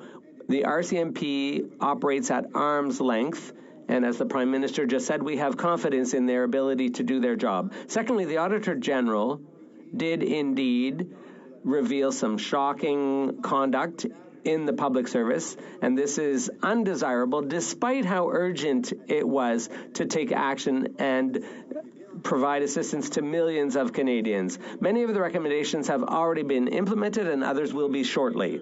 The Honourable Member for Charlebourg-Haute-Saint-Charles. Mr. Speaker, seems to me that when you want to shed light on things, a simple yes or no answer would do. We also learned that GC Strategies got $20 million, and there was no paperwork to confirm that anything was requested or delivered. And GC Strategies even got to set the terms of their contract. If the government has nothing to hide, they should say, yes, we want an RCMP investigation, and we want the scope of that investigation to be expanded. Will they? Yes or no? The Honourable Minister. Thank you, Mr. Speaker. Once again, in a free democracy, it's not the government or governments that dictate to the police how they should do their jobs. That's not how things work in a democracy like ours, that we're fortunate enough to live in. But public servants have responsibilities. The Auditor General did find shortcomings in the work done by the public service, and this is something that we need to take seriously. The Honourable Member for Montcalm. Mr. Speaker, medical assistance in dying, or MAID, is about free choice. The role of government is not to decide for others. The role of government is to provide the conditions for free and informed choice. Those who don't want MAID simply don't have to ask for it. The National Assembly is unanimous. Quebec is ready and has its own legislation. Will the federal government amend the criminal code to allow advance requests for people who are suffering? The Honourable Minister of Justice and Attorney General of Canada. Mr. Speaker, I have deep respect for the crucial work that Quebec has done in the area of advance requests. Canada has just one criminal code, and that's for a good reason. Canadians deserve to have consistent standards around what is criminal and what is not. There is no easy solution that would allow for Quebec to have an exemption from the criminal code in this area, but we will undertake to work with Quebec to contemplate the next steps. Thank you. The Honourable Member for Montcalm. Quebec would not have to ask for an exemption if Ottawa had applied the majority recommendations on advance requests tabled a year ago by the special committee. Today, Quebec is ready, and patients shouldn't have to suffer because of the government's foot dragging. The federal government has two choices. They can either offer this exception from the criminal code immediately or introduce legislation on advance requests. Will they make the humane choice and show some compassion? The Honourable Minister of Justice and Attorney General of Canada. Mr. Speaker, MAID is a deeply personal and complex choice. We're trying to strike a balance between individual autonomy and protecting vulnerable people. We have taken an approach from the outset that is cautious, and we owe Canadians and Quebecers an approach that is thoughtful and cautious. The Honourable Member for Terrebonne. Let's recap the emergency account situation. If we project the figures, nearly 150,000 SMEs were unable to repay. Nearly 200,000 companies have had to take on debt to repay. In addition, some 50,000 entrepreneurs are still looking for refinancing. The federal government has a way of knowing the precise state of affairs and ensuring as few bankruptcies as possible. It could do so by examining SME files case by case. That's what we've been calling for from the start. Why do they always refuse? The Honourable Minister. Mr. Speaker, almost 80% of small businesses repaid their emergency loans. Given that it's Black History Month, I'd like to point out that there's a Black Entrepreneurship Program. That's a historic investment of $266 million, which to date has helped over 9,000 entrepreneurs. The Government of Canada has approved some $50 million in assistance. Thank you, Mr. Speaker. False. Speaker, the $60 million Arrive Scam app is just like the Prime Minister after 8 years. Not worth the cost, not worth the corruption. And what did Canadians receive for their hard-earned tax dollars? An app that was 750 times over budget, required 177 updates, forced 10,000 people into quarantine by error, and caused chaos at our borders, ruining any chance of a tourism recovery. Will the PM join us and call on the RCMP to expand its investigation based on yesterday's shocking report from the Auditor General? Hear, hear. The Honourable Parliamentary Secretary to the Minister of Public Safety. Mr. Speaker, any misconduct during a procurement process is completely unacceptable. This is precisely why when the CBSA learned of some irregularities, they immediately initiated an internal audit. Based on some of that work, Mr. Speaker, they referred some of these elements to the RCMP. It's unfortunate when situations like this occur, but Mr. Speaker, it is also the fact that the CBSA has been following the process to ensure that something like this can never happen again and that any wrongdoing comes with consequences.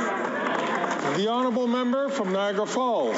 Speaker, fact. The headline of the Auditor General's report on the disastrous Liberal Arrive Scam app said it best: glaring disregard for basic management and contracting practices. This report is a metaphor of 8 years of Liberal mismanagement, incompetence, and disregard for hardworking Canadians. This app is just like the Prime Minister after 8 years. Not worth the cost, not worth the corruption. Again, I will ask, will the PM join us and call on the RCMP to expand its investigation based on the revelations of yesterday's shocking Auditor General's report? The Honourable Parliamentary Secretary to the Minister of Public Safety. Mr. Speaker, as I've said before, it is not politicians who direct investigations with the RCMP, and the RCMP will determine the scope as the evidence permits. Mr. Speaker, it is important to know that any wrongdoing and misconduct in procurement will come with consequences. We have confidence that the CBSA is completing this work. They're doing initial audits, and as I've said, the RCMP is looking into the matters where necessary. The Honourable Member for Mégantic-L'Érable. Mr. Speaker, imagine for a moment that you award an emergency contract to fix a leak in the roof of your official residence at the farm. You hire a contractor who tells you it'll cost $20,000.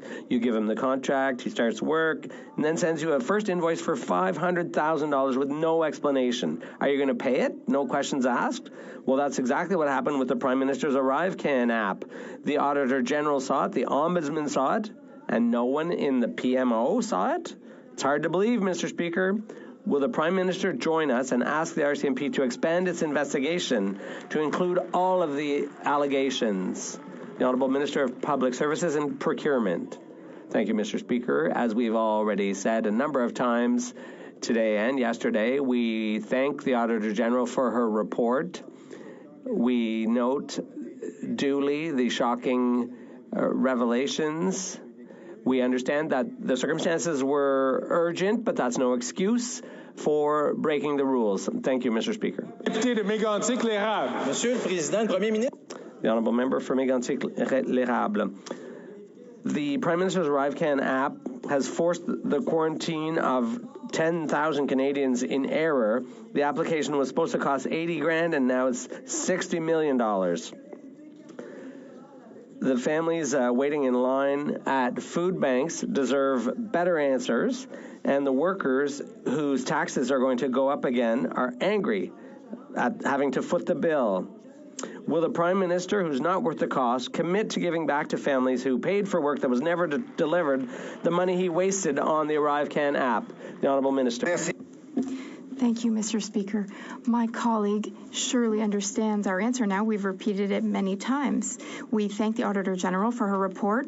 We take note of the errors and missteps mentioned in her reports. Many of her recommendations we've already started implementing, and the rest we will continue to implement in the upcoming weeks. We acted in an urgent emergency situation. We had to protect the lives of thousands of Canadians across Canada, but unfortunately, things were not done at the standards we expect of public servants. Member from Nunavut. The Supreme Court's decision affirmed what we already know. Indigenous peoples have the right to make decisions about their own children, youth, and families. The federal government must ensure Indigenous children receive the care they need without delays. Indigenous Services plans to sunset over $7 billion in programs like Jordan's Principle and Inuit Child First Initiative. Will the minister commit to reversing her decision to make these cuts and invest in the programs that Indigenous children and youth need? Hear, hear. The Honourable Parliamentary Secretary to the Minister for Crown Indigenous Relations. I'd like to thank the member opposite for her question and her accurate statement of the law. It was a big victory not only for Indigenous people, it was a big victory for Canada on Friday. Not only does the case say that Indigenous self-determination is available for Indigenous youth, but it also interweaves, like a braid, Indigenous laws, UNDRIP, and the notion of legislative reconciliation in this House. I think everyone would be better served if they are able to read this case and reflect on it in this House. Well said. The Honourable Member from Winnipeg Centre. Mr. Speaker, last Sunday the community of Carman, Manitoba witnessed a tragedy when a mother and her 3 children and her niece were murdered with her husband as the main suspect. This reminds us that we desperately need shelters and safe housing for women and families and mental health supports to prevent femicide. But this government has defunded women's shelters while mental health needs continue to go unmet. Will the minister increase support for shelters and mental health services to stop violence against women and children? The Honourable Minister for Housing, Infrastructure and Communities. Mr. Speaker, it's not lost on us the scale of the tragedy that took place, and we endeavour to continue to do our part to see that justice is done. But it's important as we go forward that we continue to invest in the projects that are going to provide people with the safety and security of living in a home that prevents this kind of incident from happening. Our programs do provide support to shelters and transitional housing, in particular for women fleeing violence, and we're going to look for additional opportunities to make the investments necessary to continue to build out the network of homes that will help prevent these kinds of tragedies in the future. The Honourable Member for Pontiac. Speaker, affordable daycare is so important. It's essential to provide women with the freedom to choose whether they decide to stay home, raise their kid, or pursue their career, but in most cases, balancing both. But women in my riding, Mr. Speaker, tell me that they have trouble finding spot in the daycare. So can the Minister of Family update this House on exactly what the discussion she has with provinces to ensure the success of the $10 daycare? The Minister of Families and Social Development. Thank you, Mr. Speaker. The Canada-wide system is making life more affordable for Canadian families by delivering on $10 a day childcare in now 7 provinces or territories and 50% reduction across the country. As fees have reduced, of course, demand has increased for these spots. And we've seen an increase in the number of spots available with 82,000 new spaces announced by the provinces and territories. The provinces and territories signed on to help build this system together, and we will work with them to hold them account to do so. Thank you, Mr. The Honourable Member from Edmonton Riverbend. So the Prime Minister found over $60 million for his Arrive Scam app, but he continues to want to increase the carbon tax by 23% on April 1st.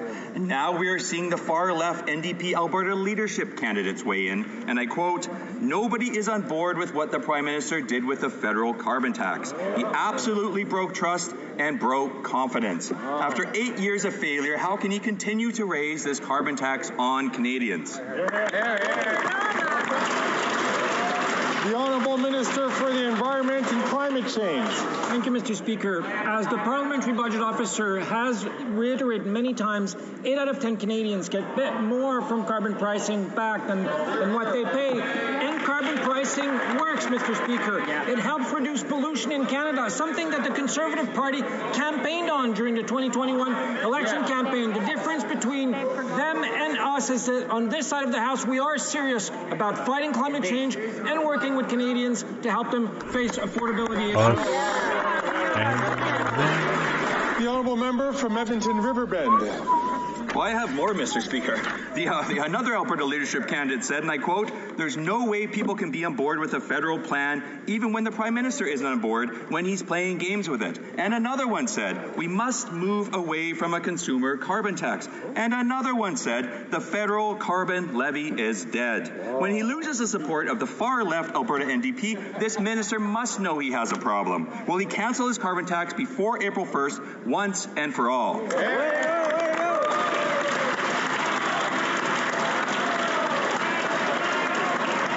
The Honourable Minister for the Environment and Climate Change. Mr. Speaker, since we're talking about Alberta, I wonder if the Conservative Party of Canada and its leader support the freeze that the provincial government has put on $30 billion worth of investment. Thousands of jobs are at risk in Alberta because of the reckless decision of the Premier to freeze renewable energy development, the fastest sector for energy development in this country, Mr. Speaker. What has the Conservative Party have to say about that? Nothing, because they don't care about economic development, they don't care about fighting climate change, and they don't care about helping Canadians.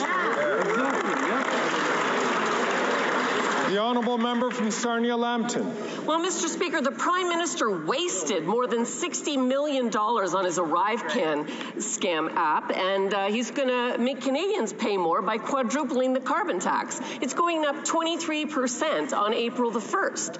And so after 8 years of this Liberal NDP government, it's no surprise, but this Prime Minister is not worth the cost. Why do Canadians have to foot the bill for this government's corrupt spending? The Honourable Minister for the Environment and Climate Change. Right now in Canada, Mr. Speaker, we have a province in Alberta that has to be talking about rationing water next summer because of climate impacts. We have atmospheric rivers in British Columbia that is affecting thousands of people, ski resorts that have to close down. We're seeing the cost of climate change that have not doubled, not tripled, that have increased 10 times over the last decade. What is the answer of the Conservative Party of Canada? Make pollution free again, Mr. Speaker.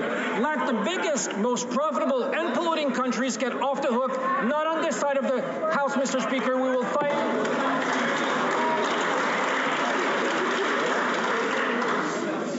Colleagues, it's important once again to remind ourselves that when we take the floor, we're expected to listen to the questions and also to listen to the answers. I ask all members to please restrain themselves and please follow the leadership of their respective whips to respect members who have the floor and who are asking questions or who are answering them.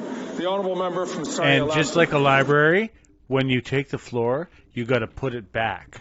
You got to just return that floor after you've taken it. Thank you, Mr. Speaker. Canadians have been forced to pay through the nose for everything after 8 years of this Liberal NDP government. Not only did they give contractors $20 million for doing no work on the Arrive Scam app, but the Auditor General says this $80,000 app cost over $60 million of taxpayer money. Now they're increasing the carbon tax on April the 1st. So why should Canadians have to foot the bill for this government's corrupt overspending? The Honourable Government House Leader. Mr. Speaker, in the last election campaign, all of the honourable members across from us went around to their neighbourhoods in Sarnia, Lambton, and elsewhere with pamphlets with Mr. O'Toole on the cover. We remember the black T-shirt, and what was therein?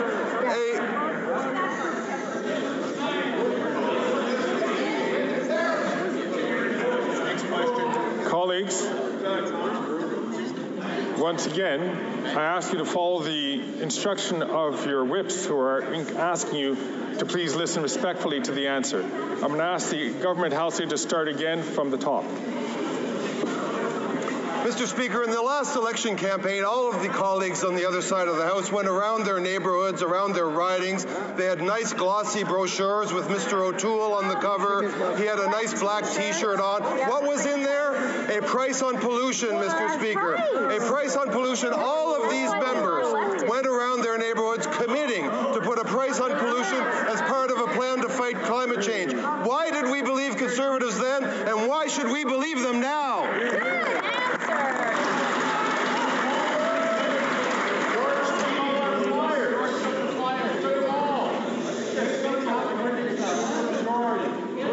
George got some extras. Thank you. The honourable member for Beauport-Limoilou. The Liberals will not be able to hide from this ArriveCan scandal so easily. A simple app that should have cost $80,000, well, they ended up spending $60 million to GC Strategies, which didn't end up actually doing anything. They didn't offer any services. Worse still, the Auditor General has confirmed that this occurred with the support of state employees. Recently, the three involved ministers have been passing the hot potato around, but when are we going to get answers about ArriveCan? Canadians deserve answers and accountability. The Honourable Minister of Public Services and Procurement. Thank you, Mr. Speaker. And I thank my colleague for her question. She has heard the answer many times now. We thank the Auditor General for her work. We acknowledge the major issues that she raised. We acted in a time of crisis. That is not an excuse for the lack of information and the lack of record keeping, the lack of record sharing. But thankfully, many of the Auditor General's recommendations have already been implemented. The Honourable Member for Beauport-Limoilou. Quebecers don't understand how it's possible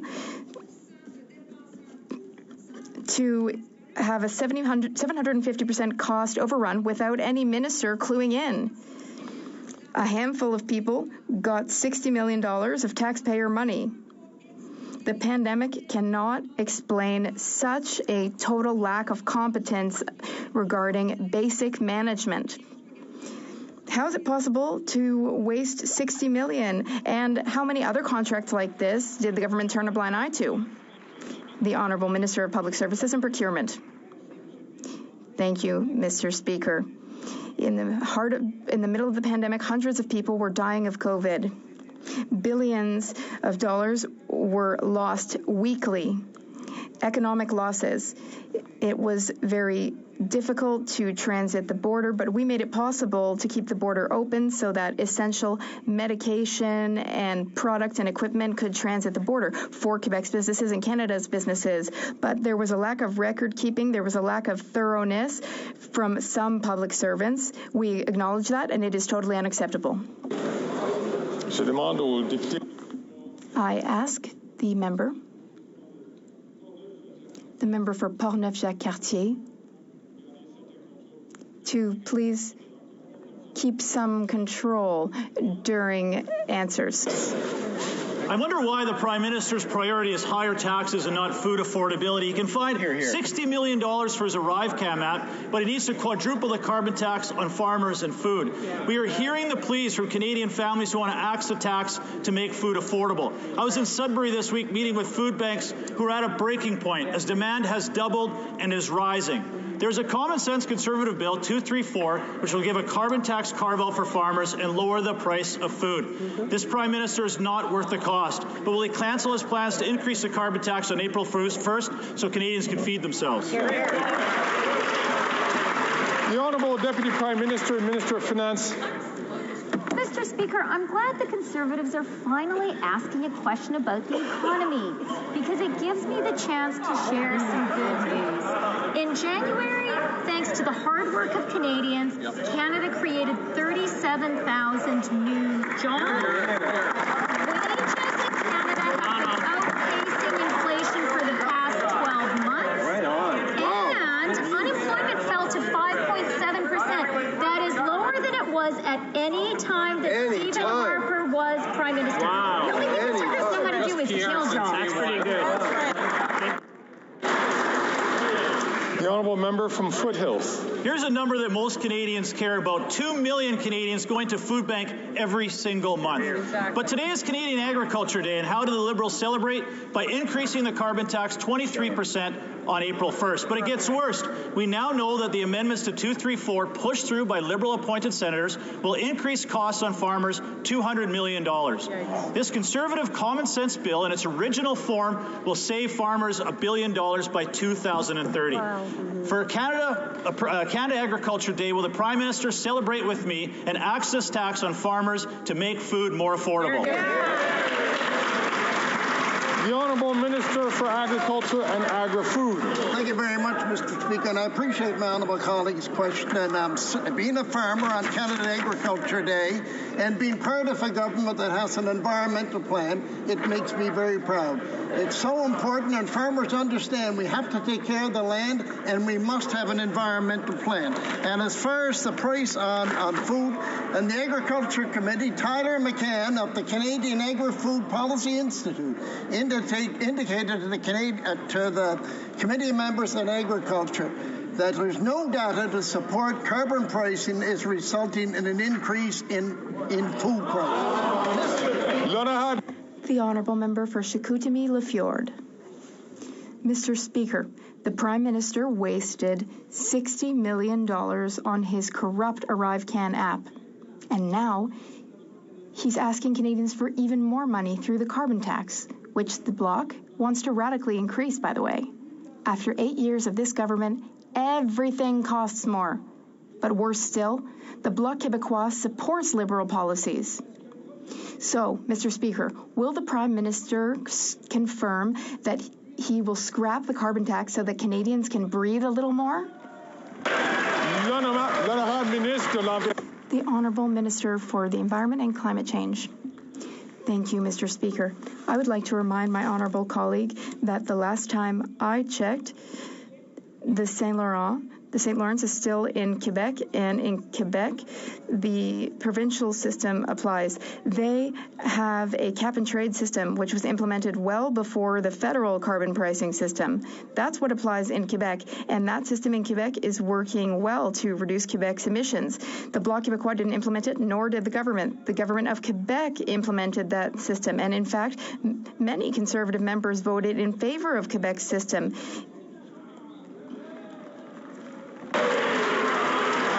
The honourable member from Aurora Oak Ridges, Richmond Hill. Thank you, Mr. Speaker. We know that sexual and reproductive health care encompasses mental health care, which is always important, but especially so for women during their reproductive lives.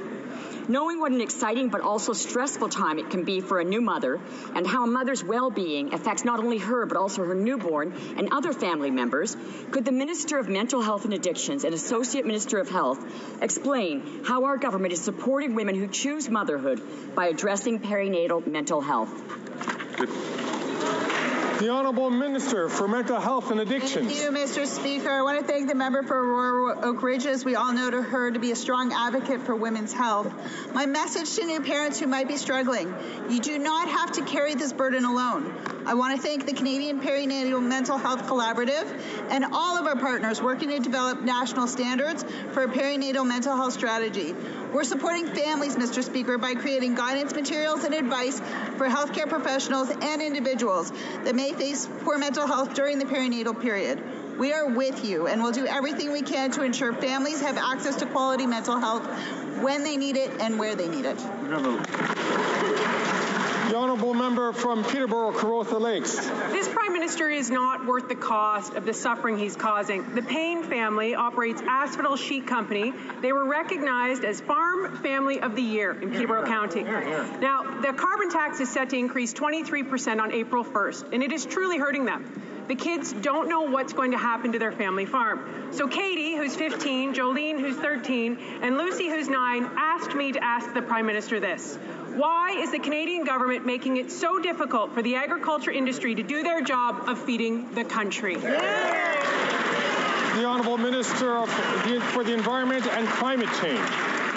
Mr. Speaker, I would like to read a quote to you from Glenn White, who was the former Vice President of National Farmers Union. And I quote, "Farmers will be among the hardest hit if we don't act to slash greenhouse gas emissions and stabilize the climate. For this reason, to protect farmers, the NFU supports pollution pricing, Mr. Speaker. It is an important policy tool to reduce the harmful emission fueling the climate crisis and threatening farms and food supplies." The honourable member from Bay of Quinte. Mr. Speaker, we have devastating news today out of Bay of Quinte. Cascades, a company that has been operating a plant that's been in existence in Quinte West for 100 years, is closing its doors and axing 230 jobs because of high inflation and interest rates under 8 years of this Liberal NDP government. Now Canadians who already face high costs to eat and heat their homes have to worry about a paycheck. And people in Belleville, still reeling from a major overdose epidemic, now have to worry about unemployment. When will this government fix the budget, cut inflation, and cut interest rates so companies don't have to close and employees don't have to lose their jobs? The Honourable Deputy Prime Minister and Minister of Finance. Mr. Speaker, the most important thing to every Canadian family is having a job. And every time someone is a disaster for that family. That's why we were so glad to see the strong job recovery across Canada, 1.1 million more jobs since before COVID. It's also why we have support in place, like early learning and childcare, like a social safety net that the Conservatives would cut. Honourable member from Bay of Quinte. Speaker, that tone-deaf answer will give little comfort to the residents in Quinte West who've just lost their jobs. Let's give a real reality look at what's happening in Canada right now. Over the last 4 months, TD has slashed 3,000 jobs. Canadian Tire has slashed 3% of its workforce. Enbridge has slashed 650 jobs. Rona has slashed 300 jobs. Manulife slashed 250 jobs. After 8 years of this high-spending Liberal NDP government, the only job Canadians want to see slashed is that Prime Minister. When will this government fix the budget, cut inflation, and cut interest rates so Canadians can keep their jobs?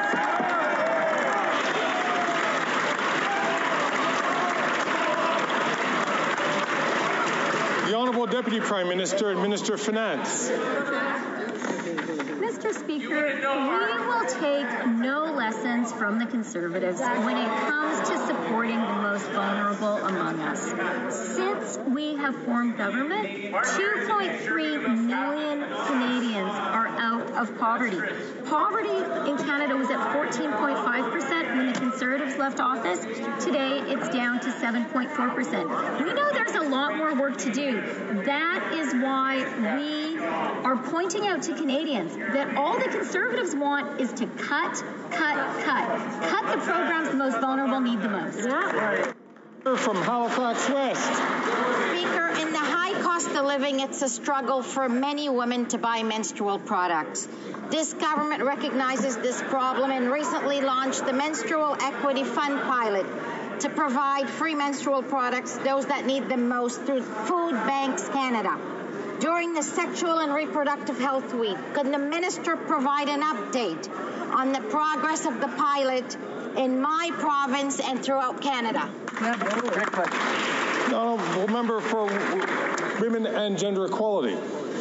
Thank you so much to the member for her advocacy and hard work and for the chance to update this. So Mr. Speaker, menstrual products are a basic need, but not everyone has access to them. So since launching the Menstrual Equity Fund pilot last September, almost 400 locations, including 14 in that member's province of Nova Scotia, have helped pull more than 1 million Canadians out of period poverty. That's 35 million products out the door in 6 months. We're providing real solutions to real challenges, menstrual products for those who need them when they need them, period, Mr. Speaker.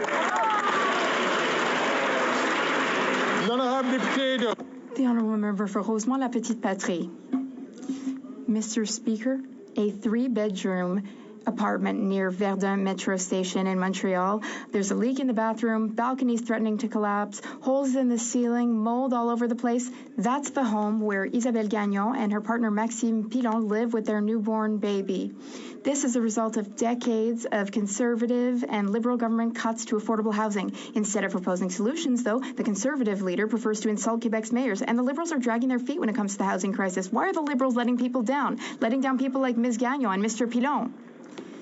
The Honourable Minister for Housing, Infrastructure and Communities. Honourable member for his question and for his concern for the quality of accommodations that families are living through in this country. He's right to point out that for several decades, governments, both Liberal and Conservative, failed to invest in affordable housing, but that changed with the introduction of the National Housing Strategy in 2017. We've been investing to help build or retrofit several 100,000 homes that people are living in today. In the fall economic statement, we've recapitalized the Affordable Housing Fund with an additional $1 billion and another $300 million towards cooperative housing. We're going to continue to make the investments necessary to ensure that every Canadian has a roof over their head.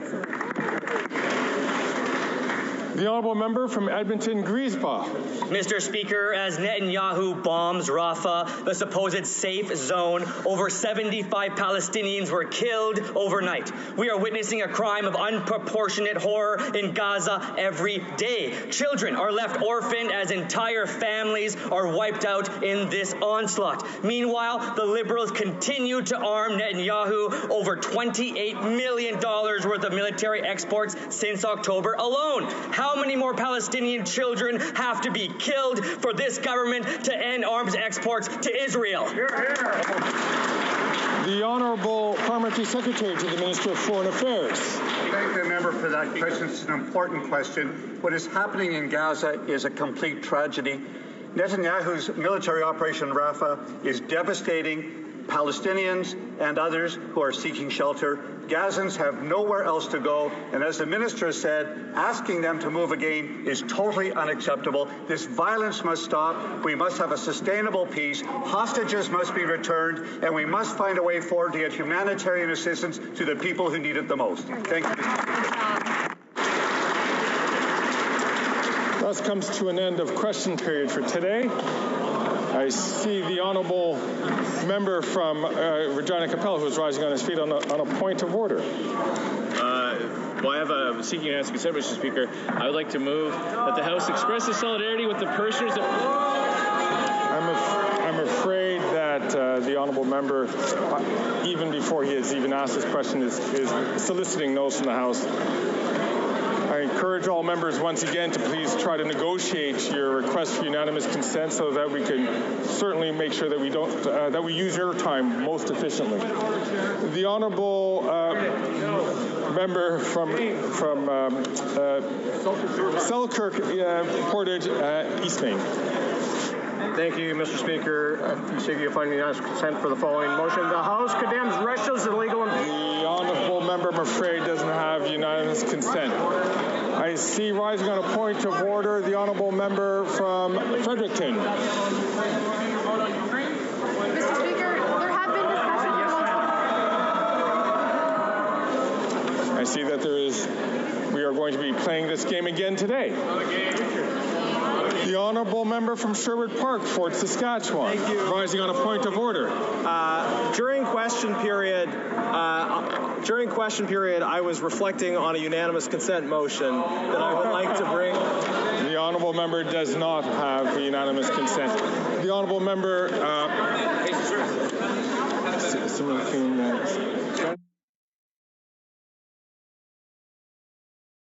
The The honourable member from Central Okanagan, Similikin Nicola.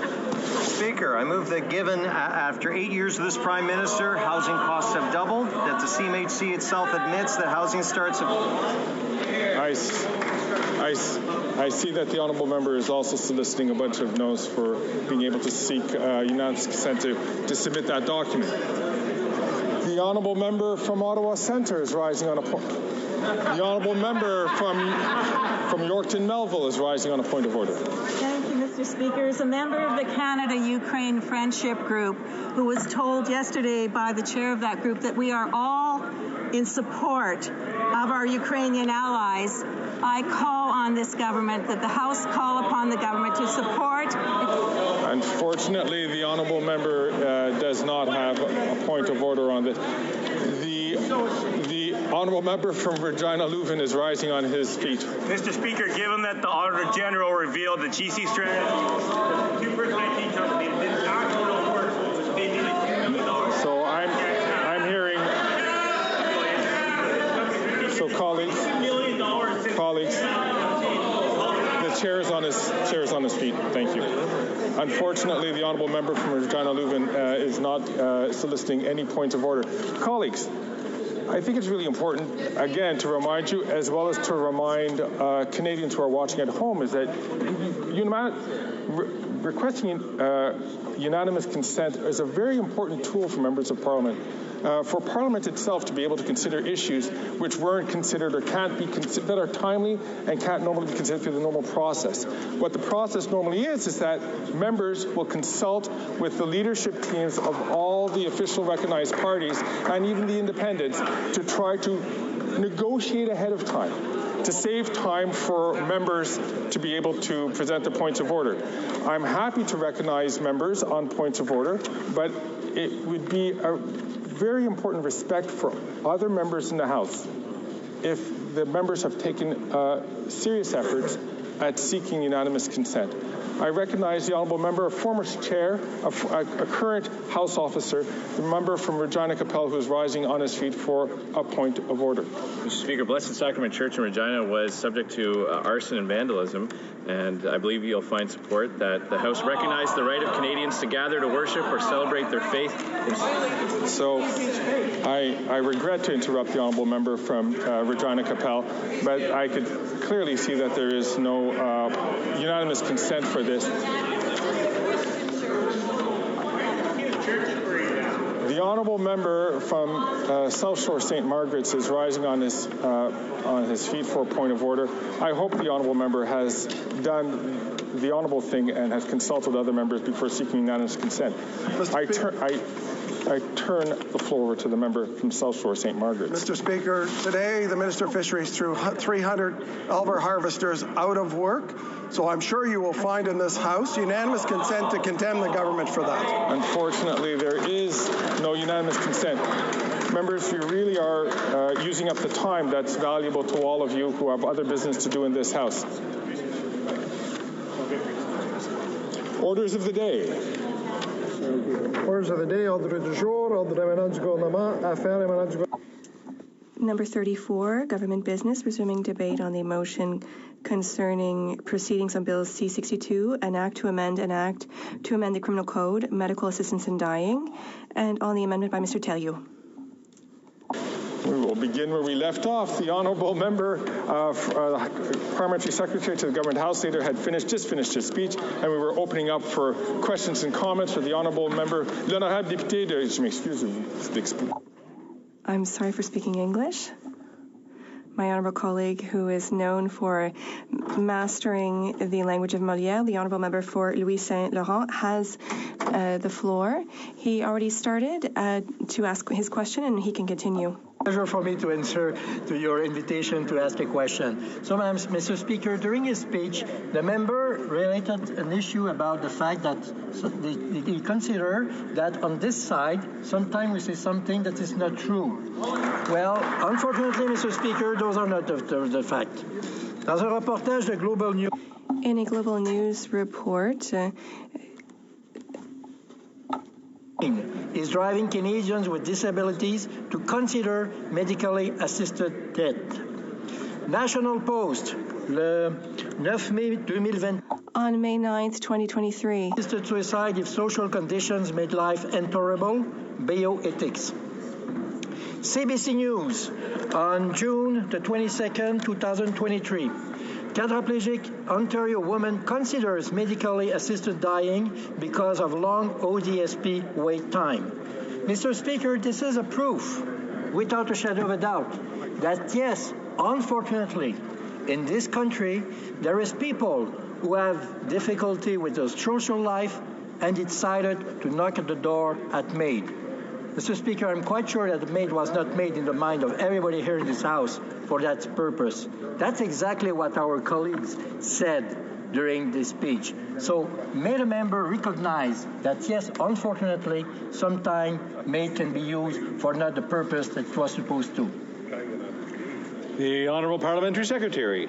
Well, Mr. Speaker, I think it's really important here that we do not try to trivialize such an important issue of MAID. And what I have witnessed is conservatives, many different conservatives, stand and talk about MAID as just something that you can go to the doctor today and say, geez, I would like to be able to commit suicide. Can I have an appointment on Friday?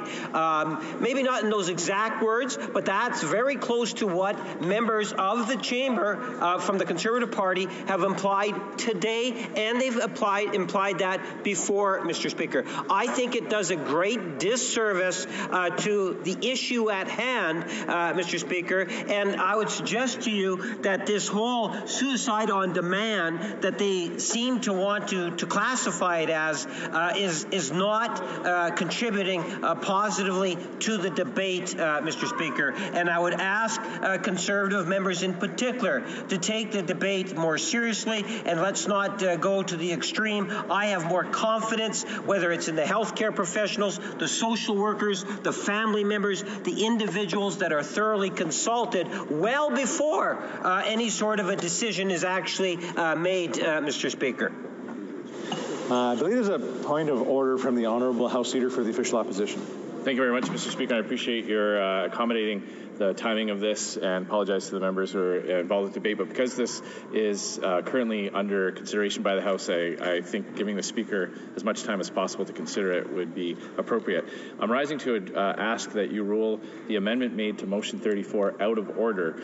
Rule the amendment made to Motion 34 out of order, since, according to Bosque and Gagnon at page 541, it introduces a new proposition which should properly be the subject of a separate substantive motion. The main motion proposes two things in relation to Bill C-62. The first part, paragraph A, establishes committee meetings on the subject matter of Bill C-62. It proposes 1 hour to hear from the minister and 2 hours to hear from other witnesses. The second part, paragraph B, deals specifically with the time and management for each stage of the bill. Section A1 orders the consideration by the House of the second reading stage and provides for the number of speakers, length of speeches, and length of debate, and the deferral of the vote at second reading. It also restricts the moving of dilatory motions to that of a minister of the Crown.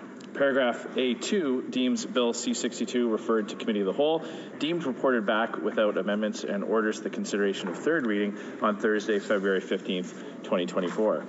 Nowhere does Motion 34 deal with the substance or the text of Bill C-62. Motion 34 is a programming motion dealing with process, not substance. While this can and has been done by unanimous consent, it cannot be done by way of an amendment. The consequence of an amendment to allow for the expansion of the scope of Bill C-62 and at the same time proposing to amend the text of Bill C-62 would, if accepted, expand the scope of Motion 34. The process to expand the scope of a bill outside of unanimous consent is to adopt a standalone motion after the proper notice and procedures are followed. Page 756 of Bosque and Gagnon describe that procedure as follows.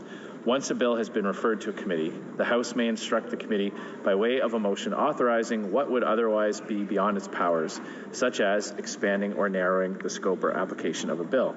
A committee that so wishes may also seek an instruction from the House, end quote. Alternatively, a separate standalone bill would suffice to introduce the concept of the subject material that's under the amendment for MAID. It is not in order to accomplish this by way of a simple amendment to a programming motion dealing with the management of House time on a government bill. if you were to review the types of amendments to programming motions, and I'm not talking about unanimous consent motions, they all deal with the management of House and committee time, altering the number of days, hours of meetings, witnesses, etc. As recently as December 4th, 2023, the House disposed of an amendment that dealt with the minister appearing as a witness and the deletion of parts of the bill dealing with time allocation. This was also the case for the programming motions for C56, C31, and C12. Unless the main motion strays from the management of time and routine procedural issues and touches on the actual text of the bill, an amendment that attempts to amend the bill is out of order. For example, on May 9th, 2023, the House adopted a programming motion for C21, the Firearms Act. Paragraph A of the main motion then stated, A, it be an instruction to the Standing Committee on Public Safety and National Security that during its consideration of the bill, the committee be granted the power to expand its scope, including that it applies to all proceedings that have taken place prior to the adoption of this order. The motion went on for some length, instructing the committee to consider a number of amendments to the Act. This, in turn, allowed the Conservative Party to propose an amendment to the programming motion and offer its own amendments to the bill itself that addressed illegal guns used by criminals and street gangs, brought in measures to crack down on border smuggling, and stop the flow of illegal guns to criminals and gangs in Canada, to name just a few.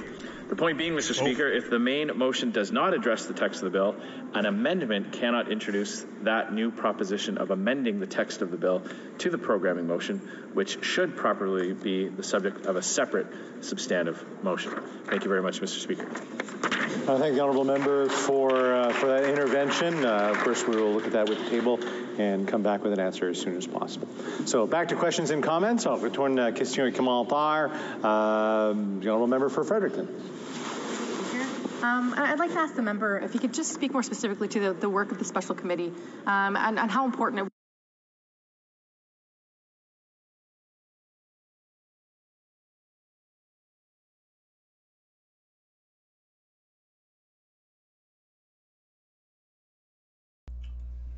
All right, so there is a committee going on. I got to change the title. Actually, I will do it as I yammer on with you folks. You lucky few who decided to stay on to the end. And yes, sometimes the question period gets a little dull near the end. The brackets, the beginning can be dull and the beginning can be with the statements by members. And the end can get dull as, like, lower backbenchers are the ones asking questions. And, the Prime Minister leaves. Well, sometimes, though, those are the more exciting parts of question period. Not all the time, but sometimes they dominate. And today it did. Lots of chaos going on. But there is a committee on the Arrive Can. And it's... by reading the tea leaves, it is going to be buckle up. So you lucky few who've decided to stay and watch to the end. Cooper may be in it. I think not just Cooper. Who Cooper? I haven't seen him in a while. I don't know why, but Cooper, Brock, guaranteed is going to be in this committee. It would be nice to see the leader drop in for a question or two. But it is also good of a leader to leave the committees to the up-and-comers. And Brock is he's the griller right now in committee. Cooper, Barrett, they're the ones that get the exciting views. They're not necessarily the best. But this committee, it's starting right now. They're just taking their seats. So in the next next minute or two, it's going to be fun. So let's listen to what MP Falk has to say. Opportunity to be in the most difficult times with patients. End of life, palliative, hospice. As difficult and as hard as those situations are, the opportunity for family reconciliation is amazing. And the fact that we would just rob that from Canadians, from allowing their family to reconcile, is just a shame. I believe also, there are accounts of Canadians being coerced, being offered MAID. when there isn't proper supports like psychiatry or psychologists there to help them. It's absolutely unacceptable. Questions et commentaires, l'honorable. The Honourable Member for Manicouagon. Thank you, Madam Speaker. I'd like to thank my colleague for her speech. Madam Speaker, for a few days now, we have been discussing the bill. We've even been talking about this issue for a few years.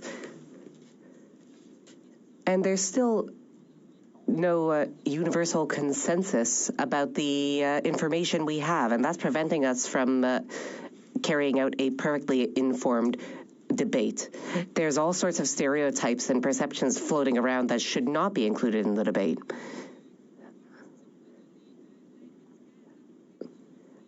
I wonder what my colleague thinks about cases. My colleague has brought up cases where medical assistance in dying is offered to someone in crisis with suicidal ideation, but that doesn't happen. I don't know if the Honourable Member has done her research ahead of this debate. For Battleford's Lloydminster. Thank you very much, Madam Speaker, and through you to my colleague, thank you for that question. I just want to make mention of Catherine Mentler. She was 37. She lives with chronic depression and suicidality, both in which she says were exacerbated by traumatic events earlier this year.